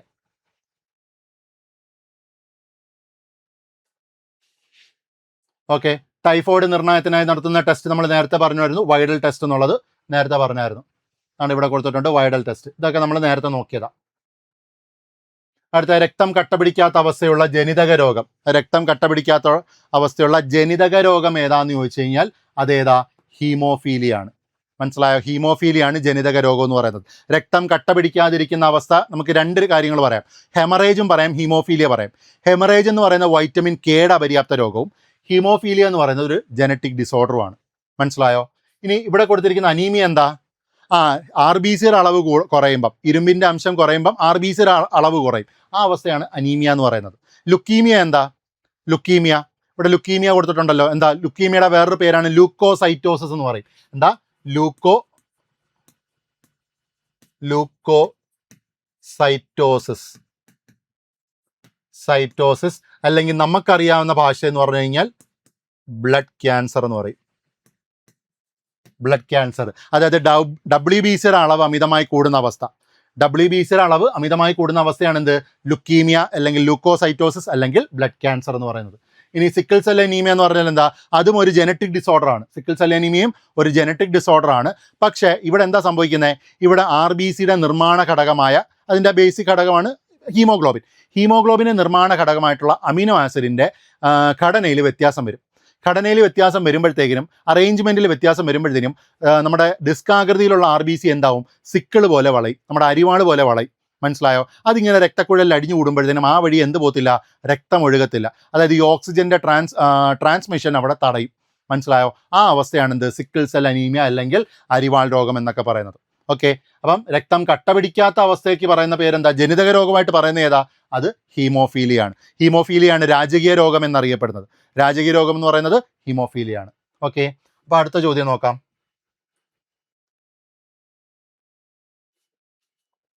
അടുത്ത ചോദ്യം നോക്കിക്കോ. ശരിയായ വാരിയെല്ലുകൾ, ഈ അടുത്ത ചോദിച്ചൊരു ചോദ്യമാണ്. ശരിയായ വാരിയെല്ലുകൾ, ട്രൂ റിബ്സ് എന്നത് ഏതാണെന്നുള്ളത്. 1 മുതൽ 7 വരെ ജോഡി വാരിയെല്ലുകൾ, 8 മുതൽ 10 വരെ ജോഡി വാരിയെല്ലുകൾ, 11 മുതൽ 12 വരെ ജോഡി വാരിയെല്ലുകൾ, 10 മുതൽ 12 വരെയുള്ള ജോഡി വാരിയെല്ലുകൾ. ഇതിനകത്ത് ശരിയായ വാരിയെല്ലുകൾ എന്താണെന്നാണ് ചോദിച്ചിരിക്കുന്നത്. ഓക്കെ, അപ്പം നമ്മൾ വാരിയെല്ലുകളുടെ കാര്യം പറയുമ്പം നമുക്കറിയാം എത്ര വാരിയെല്ലുകളുണ്ട്. നമുക്ക് 24 എണ്ണം അല്ലെങ്കിൽ 12 ജോഡിയാണ് വാരിയെല്ലുള്ളത്, അല്ലയോ? 12 ജ്യോതി അല്ലെങ്കിൽ 24 എണ്ണമാണ് നമുക്കുള്ളത്. ക്ലിയർ ആണല്ലോ. ഇതിൻ്റെ പുറകിൽ കൂടെ നമ്മുടെ നട്ടെല്ല് പോകുന്നുണ്ടെന്ന് വിചാരിക്കുക. ഞാൻ നട്ടെല്ലാണ് വരച്ചേക്കുന്നത്. ഓക്കെ, നമ്മുടെ വാരിയൽ എങ്ങനെ ആയിരിക്കുന്നതെന്ന് വെച്ച് കഴിഞ്ഞാൽ ആദ്യത്തെ 7 ജോഡിയിലേക്ക് നോക്കിക്കഴിഞ്ഞാൽ, നമ്മളെ മുമ്പിൽ ഒരു വാരിയൽ ഉണ്ടെന്ന് വിചാരിച്ചു, ആ നോക്കിക്കഴിഞ്ഞാൽ ആദ്യത്തെ 7 ജോഡി വാരിയൽ എങ്ങനെ തന്നെ വരുന്നത്?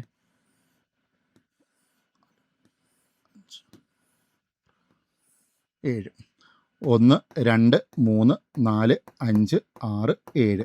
ഈ 7 ജോഡി വാരിയല്ലും നമ്മുടെ നട്ടലിലെ തൊറാക്സിക് ക്യാവിറ്റി, തൊറാക്സിക് കശേരുവിൽ നിന്നും നേരെ വന്ന് ഈ മാറലിലോട്ട് ജോയിൻ ചെയ്യുന്നുണ്ട്, അല്ലയോ? ഈ 7 എണ്ണവും എന്ത് ചെയ്യുന്നുണ്ട്? മാറലിലോട്ട് ജോയിൻ ചെയ്യുന്നുണ്ട്. ഈ 7 എണ്ണത്തിനെ വിളിക്കുന്ന പേരാണെന്ത്? യഥാർത്ഥ വാരിയൽ എന്ന് പറയുന്നത്. ഓക്കെ, ഇനി ഇത് കഴിഞ്ഞിട്ടുള്ള 8, 9, 10. 8, 9, 10 ഇത് നോക്കിയേ. ഇത് മാറലിലേക്കാണോ പോയേക്കുന്നത്? അല്ല. ഈ 8ഉം 9ഉം 10 നേരെ എങ്ങോട്ടാണ് വന്ന് ചേരുന്നത്?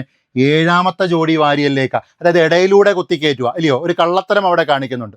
ക്ലിയർ ആണോ? അപ്പോൾ ഈ 8, 9, 10നെ വിളിക്കുന്ന പേരാണ് കപട വാരിയൽ എന്ന് പറയും. മനസ്സിലായോ? അപ്പോൾ തൊറാക്സിക് കാവിറ്റിയിൽ നിന്നും, തൊറാക്സിക് കശേരുവിൽ നിന്നും എങ്ങോട്ടാണ് വരുന്നത്? മാറലിലോട്ട് നേരിട്ട് യോജിക്കാതെ 7ാമത്തെ ജോഡി വാരിയലിലോട്ടാണ് കയറുന്നത്. അതാണ് കപട വാരിയൽ. ഇനി 11ഉം 12ഉം നോക്കിക്കഴിഞ്ഞാൽ എന്ത് ചെയ്യും? 11ഉം 12ഉം എന്ന് പറഞ്ഞാൽ എന്താ? തൊറാക്സിക് കശേരുവിൽ നിന്നും മാത്രമേ ജോയിനിങ് ഉള്ളൂ. അത് എവിടോട്ട് വരുന്നില്ല, അത് ഇങ്ങനെ വന്ന് നിൽക്കത്തേ ഉള്ളൂ. ഫ്രണ്ടിൽ എങ്ങും കണക്ഷൻ വരുന്നില്ല. അതാണ് 11ഉം 12ഉം. അവരെ നമ്മൾ വിളിക്കുന്നത് അസ്ഥിര വാരിയൽ എന്ന. ഓക്കെ, അപ്പോൾ ചുരുക്കി പറഞ്ഞാൽ ഈ 12 ജോഡിയും നമ്മുടെ നട്ടെല്ലിലെ തൊറാക്സിക് കശേരുവിൽ ജോയിനിങ് ഉണ്ട്. പക്ഷേ അതിൽ ഈ ആദ്യത്തെ 7 എണ്ണത്തിന് മാത്രമേ എവിടെ വരുന്നുള്ളൂ? നമ്മുടെ മാറലിൽ ജോയിനിങ് വരുന്നുള്ളൂ. അത് കഴിഞ്ഞിട്ടുള്ള 8, 9, 10 ജോഡികൾ എങ്ങോട്ടാണ് വരുന്നത്? നമ്മുടെ 7ാമത്തെ ജോഡി വാരിയലിലേക്കാണ് വരുന്നത്. 11ഉം 12ഉം ആണെങ്കിലോ ഫ്രണ്ടിൽ എങ്ങും കണക്ഷൻ ഇല്ല. മനസ്സിലായോ? അപ്പോൾ ആ ബേസിസിലാണ് ഇതിന് പേര് കൊടുത്തിരിക്കുന്നത്. അപ്പോൾ ഇതിൻ്റെ ആൻസർ എന്താ? ശരിയായ വാരിയൽ, ട്രൂ റിപ്സ് എന്ന് പറയുന്നത് എന്താ? 1 മുതൽ 7 വരെ ജോഡി വാരിയലാണ്. അതായത് ഓപ്ഷൻ എ ആണ്. ഓക്കെ, ക്ലിയർ ആണല്ലോ. അപ്പോൾ ഇതാണ് നമുക്ക് ഇന്ന് നോക്കാനുള്ള ചോദ്യങ്ങളെന്ന് പറയുന്നത്. ഇന്ന് നമുക്ക് ഡിസ്കസ് ചെയ്യാനുള്ള ചോദ്യങ്ങൾ ഇത്രയാണ്. ഓക്കെ, അപ്പോൾ നമ്മൾ കുറേ ചോദ്യങ്ങൾ നോക്കിയിട്ടുണ്ട്. ഡിഗ്രി ലെവൽ, +2 ലെവൽ, അങ്ങനെയുള്ള ചോദ്യങ്ങൾ 2026 ചോദിച്ചിട്ടുള്ള ചോദ്യങ്ങളാണ് നമ്മൾ ഈ പറഞ്ഞത്. ഓക്കെ, അപ്പോൾ ഈ ചോദ്യങ്ങൾ കാണുമ്പോൾ തന്നെ അറിയാം പല മേഖലകളിൽ നിന്നും ചോദിക്കുന്നുണ്ട്. നമ്മൾ പ്രതീക്ഷിക്കാത്ത പല മേഖലയിൽ നിന്നൊക്കെ ചോദ്യം വന്നിട്ടുള്ളതായിട്ട് നമുക്കറിയാം. ഓക്കെ, അപ്പോൾ ഇനിയും നമുക്ക് വീണ്ടും കുറേ ചോദ്യങ്ങളായിട്ട് വീണ്ടും കാണാം. അപ്പോൾ അതുവരെ എല്ലാവർക്കും നന്ദി.